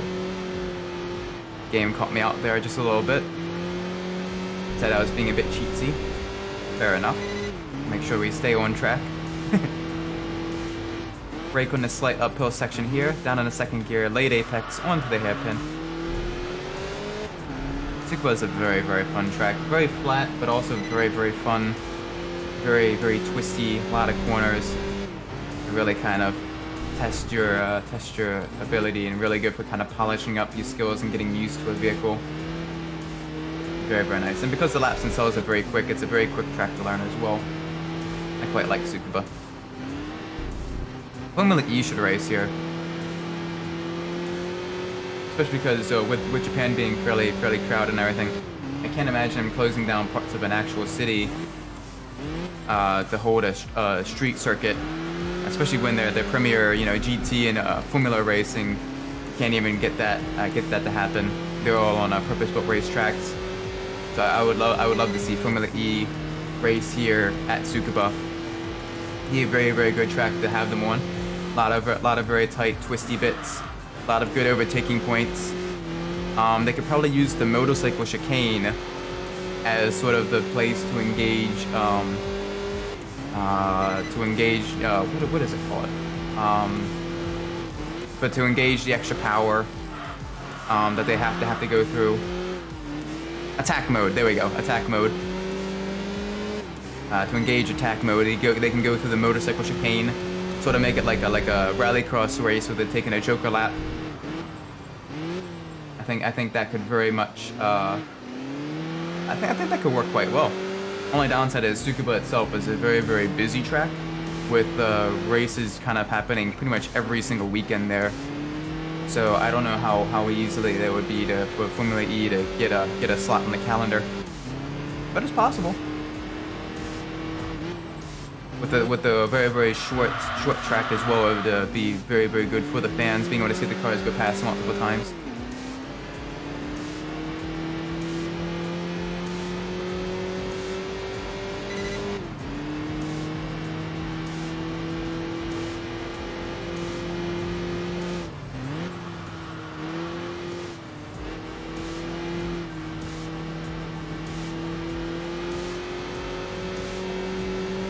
I think electric motorsport could be, I don't dislike the concept of electric motorsport. In fact, I quite like the different aspects of it.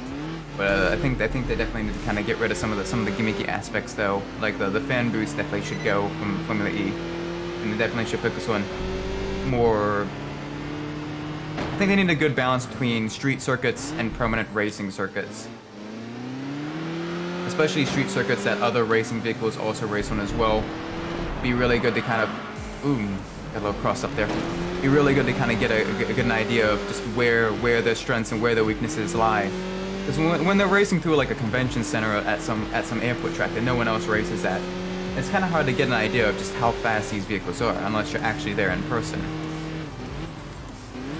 But when they're racing at a track, like for example, if they're racing at like Surfers Paradise, which is a race where the Australian touring car, the Australian supercars race at, the big sort of V8 heavy sedans. You see, the Formula E cars also racing there. You get to see, their strengths and weaknesses as well. You get to see how quickly they accelerate out of the very tight technical corners, how they handle the really high curbs through the chicanes and everything. And that would be genuinely a really good event that I think a lot of people would love. Plus, also, if they're setting up for it, that could be an extra thing that they do, the extra thing they show off. You don't have people that are coming out just to watch a little bit of qualifying and then what, a 40-minute event, 50-minute event, something like that. You see, multiple races there. Which is kind of what they did with Monaco, the Monaco E-Prix. And fans absolutely love that, especially once they move to the full course. Because while the Formula 1 race at Monaco, some fans don't like because, they don't really have a whole lot of passing because the new Formula 1 cars are just very, very big, a little bit too big for the streets of Monaco. The Formula E cars are much, much smaller. So even though they are, they are, you know, heavier, slightly heavier, the Formula E cars, they're still, because of the small size, they're still able to run, you know, they're still able to have passing and everything like that, and they're very, very close together throughout the entire race, which could be, you know, really, really cool. Another street circuit that would probably do fairly well, especially with the Gen 3 cars, is if they went back to Long Beach, or if they went to St. Petersburg, Florida. Both of those are fairly short, very technical, open-wheel street circuits that are used by the IndyCar series here in the States. And both of those would do very, very well if for Formula E also. And it'd be very, you know, very, very good for the sport, as opposed to, hey, let's race at some random convention center. Let's race in a closed-off park. It doesn't really. You don't really get a sense of, you know, what these vehicles can do. Partially because those tracks are very, very, very tight, very technical. To the point where even then, with the smaller Formula E cars, it's very difficult to pass. And it kind of turns into a bit of a wreck fest. In a not fun way, not the actual game, which is very, very fun, but, you know, where you're seeing vehicles constantly getting spun around and pushed into barriers and stuff. It's not as fun. But when you can see drivers, you know, making actual overtakes and actual passes and everything, I think, you know, it does have room to really grow. And there's a lot of permanent circuits as well that can really use, you know, the smaller, you know, the Formula E style cars that, you know, other racing vehicles are too powerful or too big for. Tsukuba being the prime example, but also up in Ireland, they have Mondello Park. Granted, it would need some upgrades to be able to host a Formula E race, but Mondello Park would be absolutely perfect, with it being a very, very short but also very tight, very technical track. Using the car again. Another one that would be really, really good would be Willow Springs, not necessarily the big Willow track, but the streets of Willow Springs out in California. And I know they're moving to Portland for the 2023 year, but that's, I don't know how well they're able to do that. I don't know how many chicanes they'll need to kind of make sure chicanes they'll need to put in. Because Portland is a very, very high speed track. A lot of very, very long straights. But the streets of Willow Springs track could do very, very well. Or even, granted it's a bit longer and very, very hilly, but the Sonoma Raceway out in California could also do very, very well. And then you have things like Bruce McLaren Motorsports Park in New Zealand, which is another very, very good track for them to race at. There's probably a couple others that I'm missing out on as well, but there's lots of options that they're ignoring for just, well, we want to have it in a city so that people don't have to travel far for a race. But yes, but you also want the racing to be good. And that's the thing that I think the organizers of Formula E sometimes forget in their desire to show off, you know, oh, we're gonna have it go past this water fountain so that we're able to show off this statue. But racing isn't about statues. Racing isn't about pretty cityscapes. Racing is about racing. Racing is about, you know, drivers going head to head, very, very close battles. Even if there isn't a whole lot of overtakes, if the overtakes themselves are of high quality, it is still a good race. Which is why I actually still quite like Monaco and Formula One racing at Monaco, despite other people not quite liking it, just due to the sheer amount of skill it takes to pilot those vehicles around that track, and also the overtakes that do happen, when they do happen, are of extremely high quality because you're seeing drivers taking immense amounts of risk to get those little extra points here and there. And you get the absolutely crazy stories from Monaco, such as, you know, in 2018, Danny Ricciardo, you know, winning despite having a broken transmission and being able to hold off other drivers for the win. Then you wouldn't be able to have that on a Tuca track because the track is just so wide. If you have even the slightest vehicle issues, you can kiss that first place victory goodbye. Unless that happens like right at the very, very end, like you blow a tire in the last couple of corners, like Lewis Hamilton did in 2020, I think. Another really cool one with Monaco, cool story with Monaco is the '96 Grand Prix, where it kind of became a little bit of a race of attrition with all the different weather affecting drivers as well, and it became sort of a dark horse victory, which is absolutely cool. You wouldn't get that at any other track. And part of people would say, you know, well, that's because the track itself isn't good, that a lot of the drivers crash out there. But it kind of shakes up the calendar. And I quite like racing there anyway. Virtually, Monaco is one of my favorite tracks to race on virtually anyway. So I may be a little bit biased.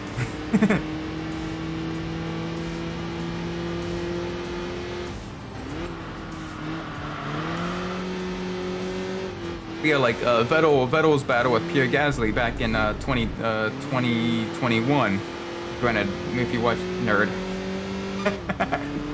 Okay, maybe a little bit. I care a lot about, you know, motorsport in general, and just I want it to continue. Even, you know, I want motorsport to always be exciting, not only for myself but for other people as well. And I think the big part of that is just, you know, make the racing good and people will watch.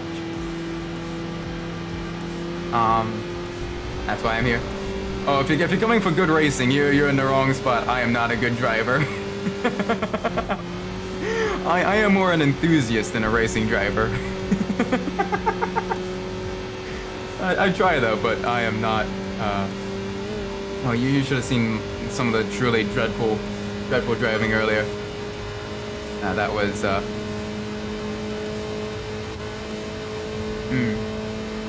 yeah, no, it's just motorsport in general. Even like, you know, even electric motorsport. I know a lot of people kind of turn their noses up at it and everything, but even that can be genuinely good. Like, look at the Volkswagen IDR and how it kind of shocked everyone, you know, for the Pikes Peak hill climb back in 2018, I believe. I mean, you know, that was, you know, no bells, no whistles, no frills, no gimmicks, just pure electric speed. Or the number of people that got all hyped back when, you know, the Model S was sort of the new high performance electric sedan, and when it was, you know, beating all those other high performance drag racing vehicles. Like, you know, everyone was getting hyped up about that. If you make fast vehicles and if you make good racing, people will watch it, whether it has an engine or whether it's, you know, electric. And I think when you develop a series that's, you know, trying too much to be, you know, very, very different or quirky or whatever to kind of offset what you believe may be a downside of the vehicles being electric, I think people will kind of catch on to that very quickly. And that is when they'll kind of turn their noses up at it. For example, the fan boosts and the poor tracks at Formula E they don't really produce a good show at times. Granted, some of them are genuinely fair. Some of them are genuinely pretty good. You know, Formula E racing at Monaco was a very, very, very good product. Or the New York City street circuit is also very good, surprisingly, despite it being, you know, in a dockyard. But it's kind of got that sort of autocross vibes, and it's still wide enough that you can still get some really, really good battling for position. Or Santiago is also decent.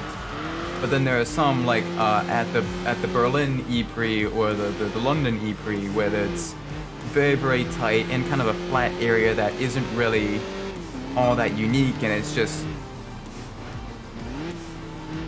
it's not that good. The racing just isn't good. Or the racing through the convention hall or parking garage, and it's just there's no room to overtake, so the drivers just end up wrecking each other, like at the London E-Prix. Oh, easy. Which is a shame, because some of those drivers, you know, they're very, very good drivers. Most of the time, they're also competing in the World Endurance Championship or other, you know, other championships alongside Formula E as well. So they are very, very high grade drivers. That should not be, they should not be dismissed. And because of the tracks that race on and everything, the driving kind of turns into a bit of a joke. But yeah, there's a lot of good tracks that they can race on, both street circuits and permanent circuits, that I wish they would choose to race on instead. Jeez, no cars. Okay, that's fine.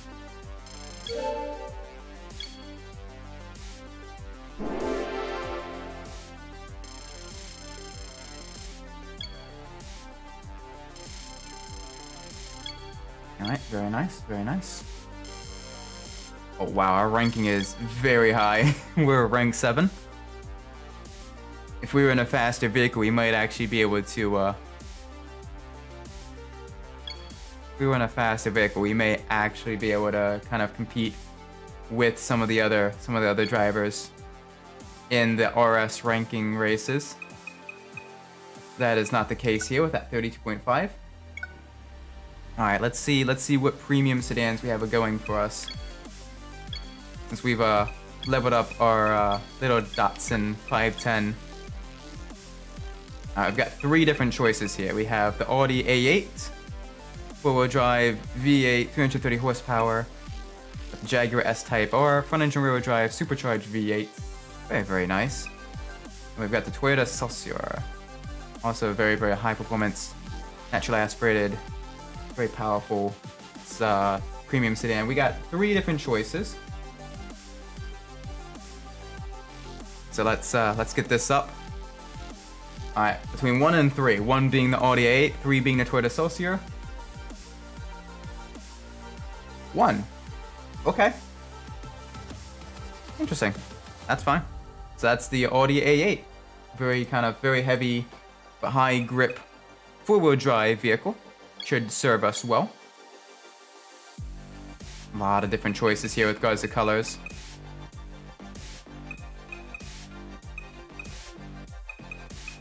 Ooh. Kind of liking that black color. Very, very nice. Semi-automatic. Yeah, ranking's going to increase just a little bit, but we might actually be able to compete in some top-level races, hopefully, with it being a much faster vehicle.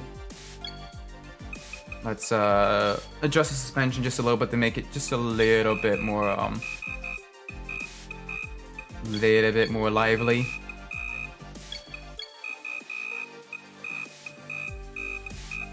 There we go. A little bit of toe adjustment. A little bit of camber adjustments. Alright, we want to definitely unlock some of these differentials for the tighter corners, because that causes it's good for off-road racing and good stability, but it is not good for other racing. And there we go. We have a lot of different options available to us now. A German car limited race. Right. It is the dour EB110 instead of the Bugatti EB110, so it is considered quote-unquote German instead of French. But I'm not going to try my luck with a Bugatti. Not yet, anyway. Well, this one we can do decently. We'll be up against a 71 Corvette Stingray, which is a very, very nice car. Hopefully we can win it. We have not won a whole lot of vehicles this stream. The RNG has very much been against us. 3, 2, 1, let's roll. Oh, the four-wheel drive, the extreme power of the V8, we got acceleration. Yes, speed, I missed this. Actual power. Whee!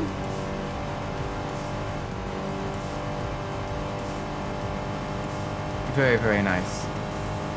On the head of the lion.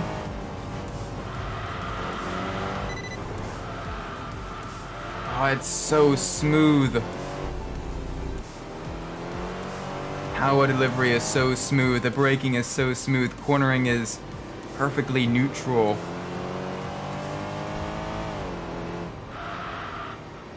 See, this is why all-wheel drive was banned from most forms of motorsport, because it is such a game changer. That's why IMSA kind of banned the Audi GTOs, or at least banned four-wheel drive from those Audi GTOs, because they were absolutely brutally fast, especially in the wet.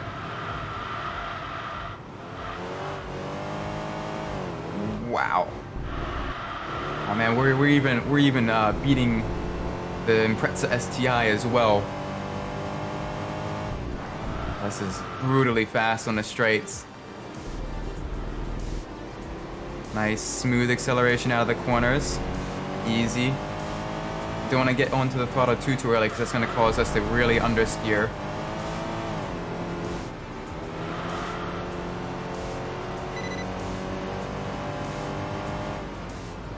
Yeah, in terms of real-world motorsport, four-wheel drive is very much a game breaker. Very the amount of grip you gain compared to the amount of weight you add to the vehicle is it's a no-brainer. You still want that extra grip. Which is why, honestly, I would love. It'd be cool to see a racing series that does use four-wheel drive vehicles. Like a four-wheel drive touring car series that kind of uses sort of, like it could use similar vehicles to those used in rally racing as well to kind of cut down on development costs. But have them race on actual circuits around the world as well, just to see them go wheel to wheel, bang on doors and everything. That would be really cool, especially with the absolutely brutal grip and acceleration. I'd love to see just how fast a rally car can go on slicks. That'd be truly terrifying, because most rally cars nowadays they're still racing on granted very very high performance tires, but street tires, or at the very least tires designed for multi surfaces. To see a rally car on full soft racing slicks going around a track, I want to see just how quickly it can go. That would truly be a sight to behold.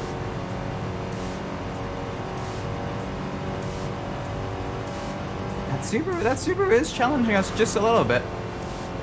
We have the straight line speed, but it is a little bit more maneuverable through some of the twistier corners. All right, easy.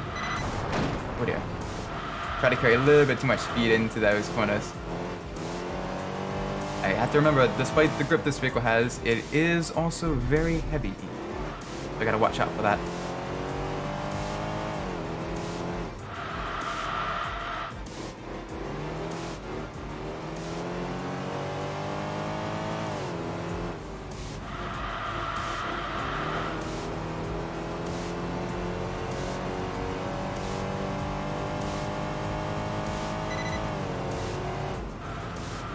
Ooh, easy. Through the S curves now. I do wish this game had more permanent, even fictional permanent circuits. Because the permanent circuits in this game are very, very high quality, very, very nice, very fun to race on. And while the street circuits are also very nice, I do think they would have done better to add just a few more, just to add some variety. Or at the very least, allow some of the lower tier ones to be used in the higher tier races, like Marco Strada and Rev City. So that definitely would help with race variety quite a bit. If I had a time machine, go back in time and kind of talk to the developers. One of the downsides of playing older games, you can talk about how to improve them all you want, but unless you want to mod a PS2 exclusive game, at least I think this was a PS2 exclusive game. I know this wasn't released on PC anyway. Unless you want to try to mod a game that was released only on consoles, you're not going to be able to really change all that much. So those old games that are on PC that people have modded though are truly awesome. I've seen granted I'm gonna have to find a way to install the PC game and the mod itself, but there's a mod for Need for Speed Carbon called the Battle Royale mod, which is sort of granted it's not like, you know, Fortnite or anything like that, but it's where, you know, it adds a whole bunch of events and everything, and it basically makes the city sort of it's more dynamic, Shadow of Mordor type of battleground where not only do you have to sort of battle for territory and stuff like that, but the other crews are also dynamically battling for territory as well. And granted, it uses, you know, random number generators and percentages and stuff like that, and virtual dice rolls that determines who gets what territory after each race and everything. You don't actually get to see the opponent's race in those other races that are happening when you're racing. But it is still really, really cool. Especially considering it's only, you know, a couple hundred megabytes. Would love to try that out sometime. Maybe even on stream. But I'll have to find a way to get that working first. That'd be a lot of fun.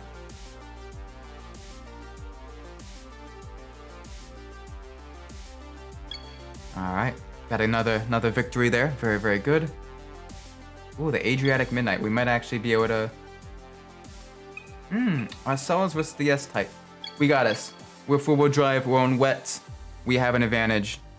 The S-Type might have more power, but this is a very, very twisty circuit. And the grip of our four-wheel drive system will very much allow us to win in the wet. Get us a lot of points. There we go. Full speed ahead. A-lap racer on Marcus Strata in the wet. And I love this track as well. I wish this track was used more often in the higher ranking races, because it is considered a quote-unquote rookie track. And granted, it is a very, very simplistic track, with the only semi-tricky bit being the chicane here, especially in this way, going around this way as opposed to the other way around. Ooh, easy, easy, easy.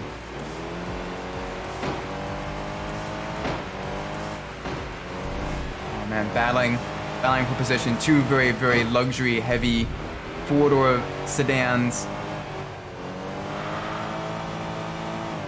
That Jaguar's got surprising amounts of grip in the wet. I'm gonna really have to kind of outdrive the other driver. So it seems pretty even. They have more power, but we have considerably more grip. We can go much deeper into the brakes. We can accelerate out of the slower speed corners just a little bit better. But once they're able to get grip down, they are go fast on the chicane though. We might be able to pull a gap. There we go. Very good. Not the best driving there. Little bit dirty. A lot of contact. Especially in very, very high dollar vehicles, especially at the time. I gotta stop saying especially.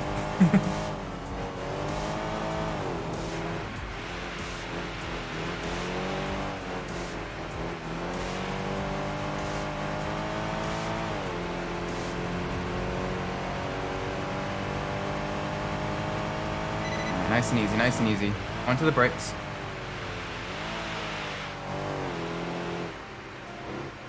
Oh dear. Alright, a little bit of a miss here. That's par for the course with Audis.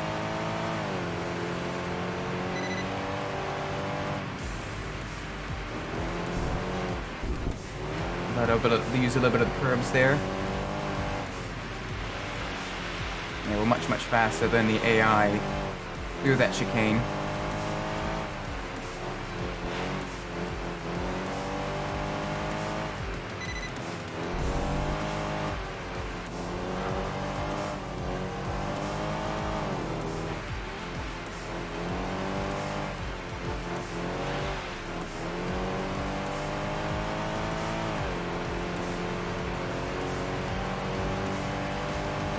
There we go, lap 3 complete. We do have a decent lead now. We gotta make sure we don't make any mistakes. That Jaguar is very quickly catching us.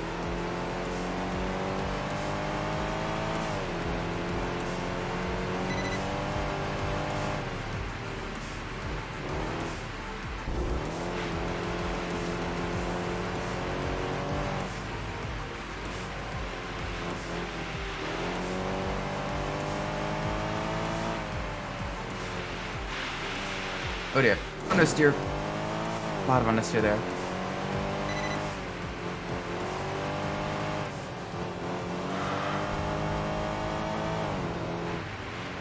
Yeah, Jaguar is slowly catching us up. We really need to kind of go just a little bit faster.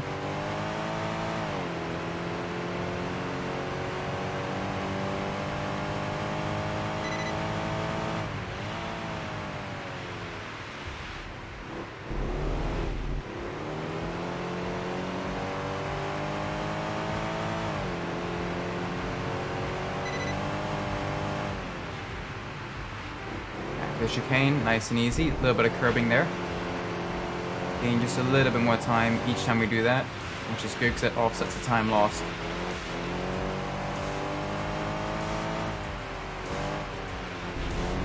That offsets the time lost through the rest of the lap.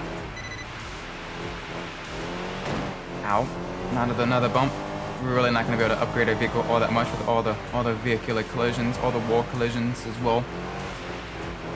That's gonna cause us a little bit of a delay in upgrading this one to full performance.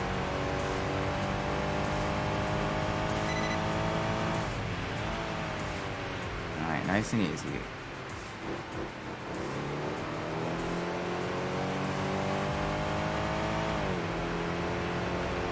Sub-minute lap times as well, very good. Alright, the chicane.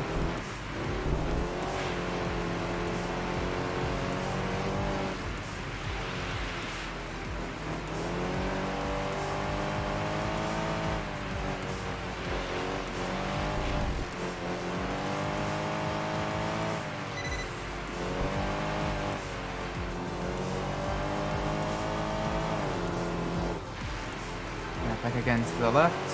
Easy, easy.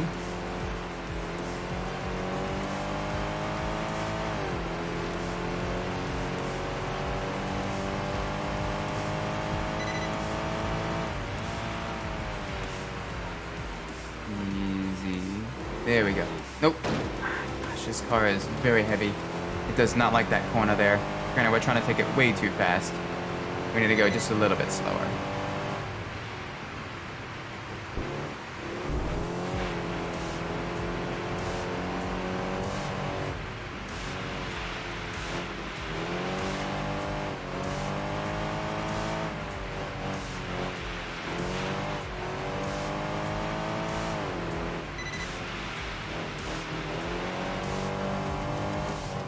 Nice and easy, nice and easy.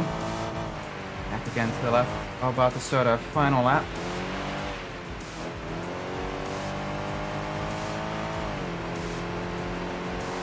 And our gorgeous Audi A8.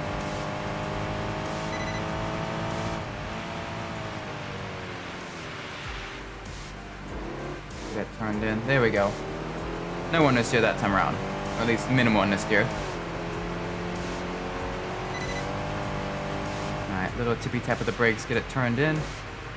Back again to the left.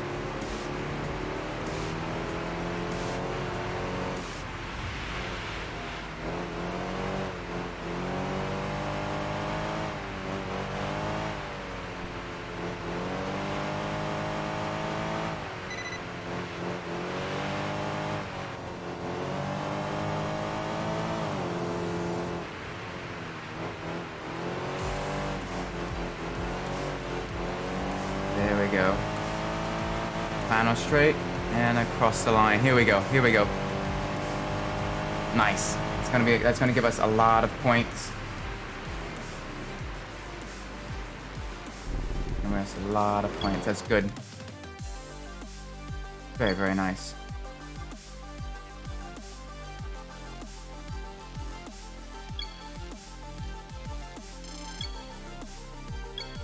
Not enough points to upgrade our vehicle. That's fine. We get enough points to kind of rank up. There we go. Very nice. All right. We'll probably do one more race of the stream before we call it a night. So let's go see what we can enter. Speedia Carnival.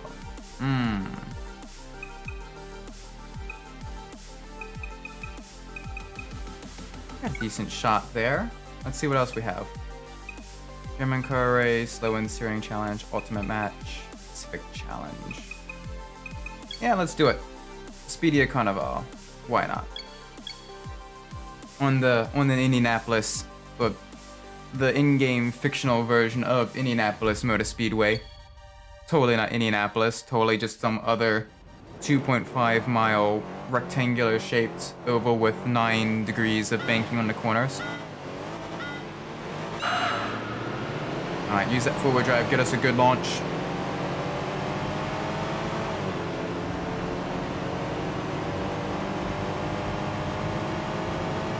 A Mercedes behind us is gonna give us some issues. Alright, get on the inside of that Subaru Forester. We've got lots of power. Let's make sure we use that to our advantage going on this course. One thing we don't have is a whole lot of high-speed cornering ability, though. My vehicle is very heavy, which is going to cause us issues on some of the corners. Alright, easy. A little bit of brakes. The car nice and turned in. Smooth, smooth. Very good. Not good. A little tap of the wall there. Can't believe we're actually in a position, in first position right now. That Mercedes is very, very quick on the straights.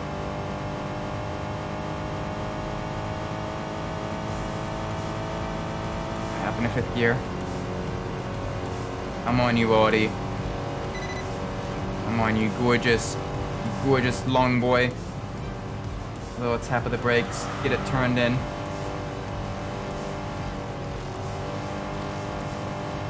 Let's hope we're not racing with certain French tire company tire on these diamond cut semi-bank turns. The last thing we need is to recreate the 2005 US Grand Prix. And that's only for 12 laps. I think those tires would be able to last for 12 laps. Alright, that's 2 bumps. That's not great. Let's keep it off the walls. Keep it off the walls.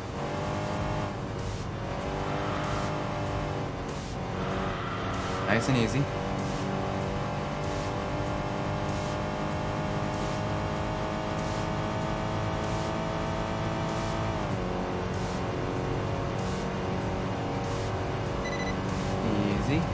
Easy.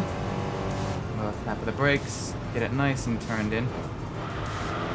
Oh, what is that behind me? I see something in my rear view. What is that? What is that? Come on. Whatever it is, let's keep it behind us. Bump. Not great, not great.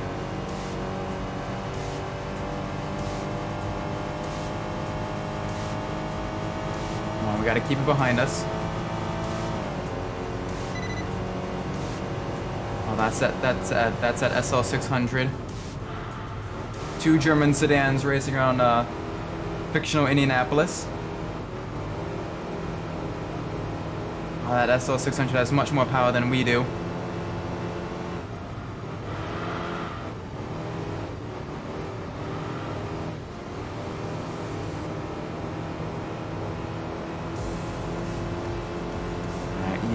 Easy. Oh, it's slowly gaining on us just a little bit, but it can't make an overtake stick. All right, down in the 4th gear, get ourselves around the square turns.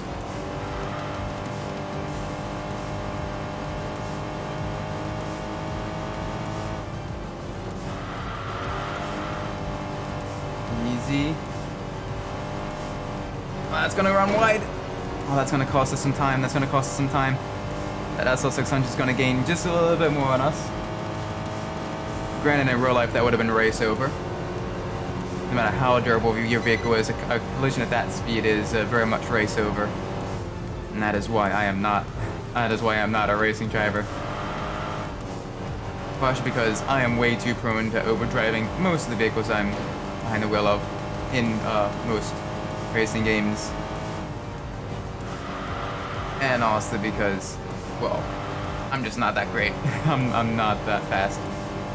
I see some of the other virtual sim races and everything, and I am not them. I love cars. I love talking about cars, but I am.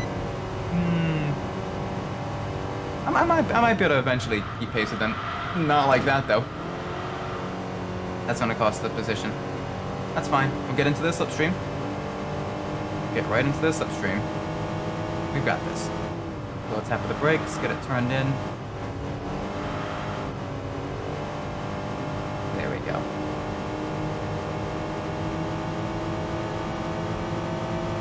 Oh no, they're pulling away.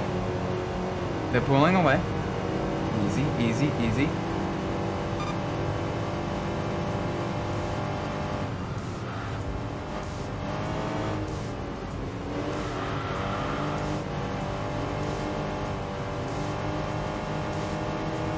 Run just a little bit wider than him, run just a little bit wider than him through these corners. We might be able to catch up. Easy. Alright. I'm gonna get that place back.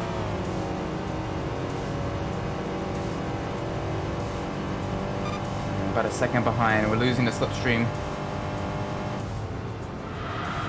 Nope. Okay. We definitely can't take these corners faster. Ah, darn it. Okay. I saw him gaining more and more time each time around, and I'm like, okay, we're gonna have to try to really push through those corners, but that is not the case here. Because he can take the corners almost as fast as we can. And he can still be fast in the straights. We may have to settle for second place. Ah, that's unfortunate.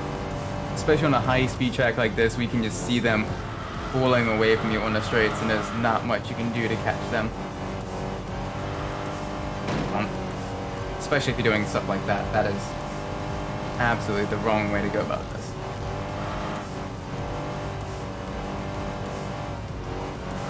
NASCAR driver, I am most certainly not.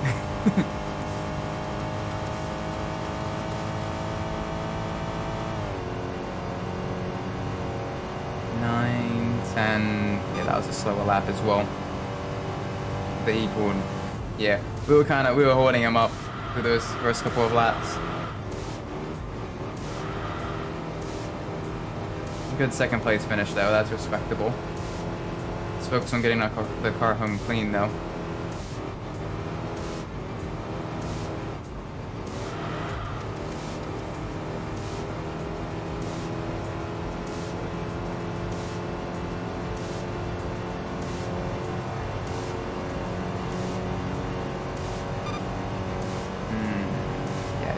Pulling very rapidly. You're very rapidly pulling away. Easy, easy.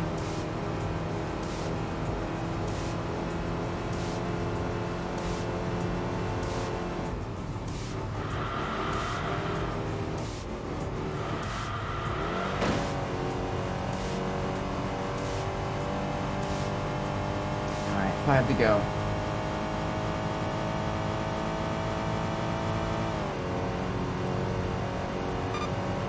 I was almost at 111. That was bad. I need to go just a little bit faster. Try to keep it into 110s, the low 110s.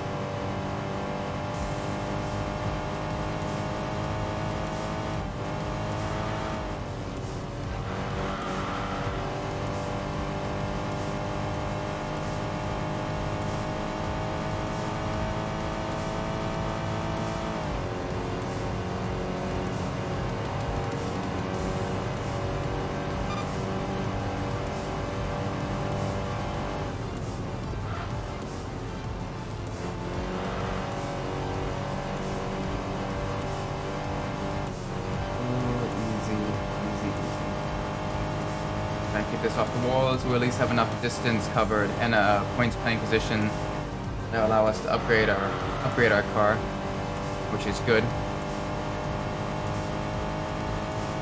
Oh man, high super speedway racing is definitely not my. If you kind of Mired mid-pack, it does get a little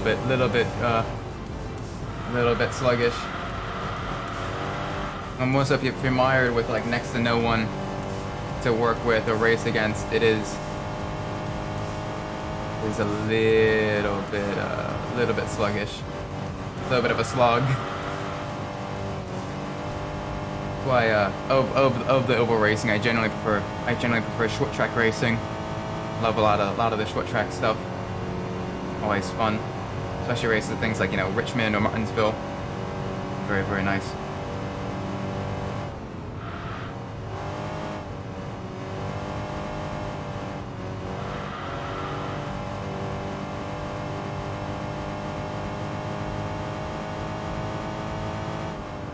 Yeah, the super speedway tracks, I'm not as big a fan of.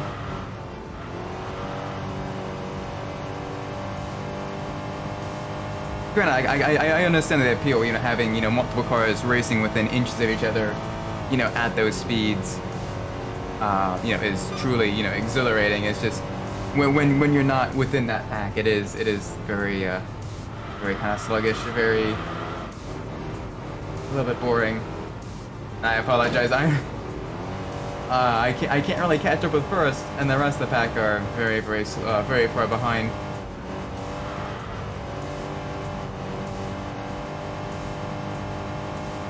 And there I go, I do apologize. little bit uneventful final race of the stream.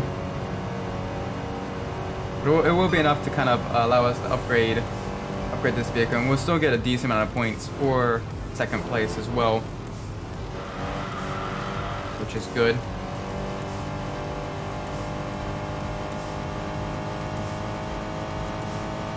And hopefully we'll be able to unlock another vehicle from the selection of vehicles here. I know that SL600, so the S600 or SL600, one or the other, that Mercedes is a vehicle that we do not have, and I would like to have that. That'd be very, very nice to have.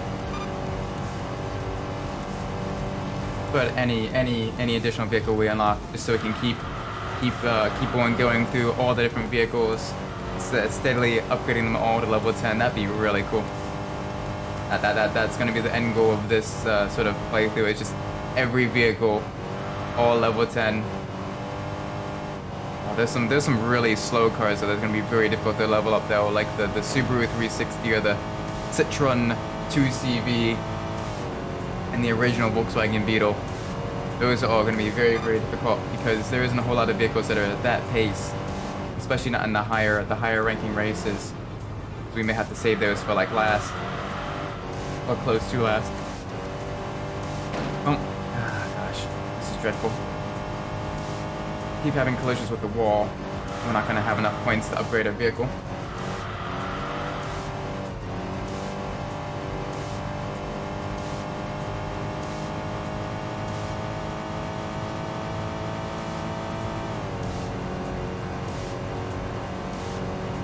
Alright, final lap. Here we go. Mercedes is 16 seconds ahead of us. We're probably about 20 or 30 seconds ahead of the rest of the field.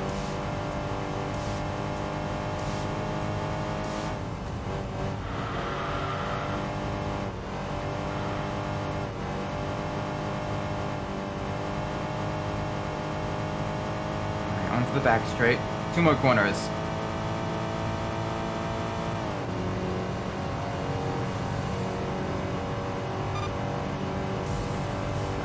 Easy onto the brakes, little tap of the brakes, get it nice turned in. 1 more corner to go.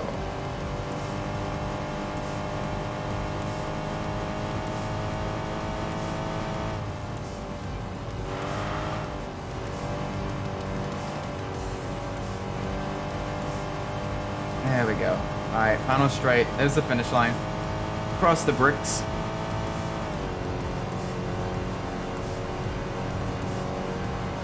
Nine. Okay, there we go. That's not bad. Second place, that's respectable. There we go. Let's see what we're able to unlock. If we're able to get enough points to upgrade the vehicle. Hopefully. Oh, we do have the S600. Okay. So the Forester or the Soarer? Or nothing. Great end of the stream. Who's got a decent amount of points? That should be enough to upgrade 2 parts of the vehicle. Probably tires, and power. There we go. Oh, 3 parts. Very nice. Vehicle's just a little bit lighter. We get a decent amount of points as well. Nice, nice, nice. Okay, sweet. All right, I'm probably gonna be ending the stream here. It is 11:30. Yeah, it's getting a little bit late for me. So with that being said, thank you all so much for watching. Do appreciate it. If you did enjoy the video, do be sure to subscribe, like, all that fun stuff. Let me know what I'm doing correctly. If you didn't enjoy the video, do be sure to leave a dislike. Let me know what I'm doing wrong so I can fix that in the future. Regardless, thank you all so much for watching. I do appreciate it. I will be streaming again tomorrow, Max Payne at 3 p.m. So that's gonna be a lot of fun. Hopefully the game isn't a Max Payne for me, but you know, we never know. I'll be sure to keep the counter up for how many times I die and to what I die to, whether it's the environment or to the enemies or what have you. So until then though, I've been Isaac Umbras. Thank you so much for watching, and I will see you all in the next stream. Take care. Bye!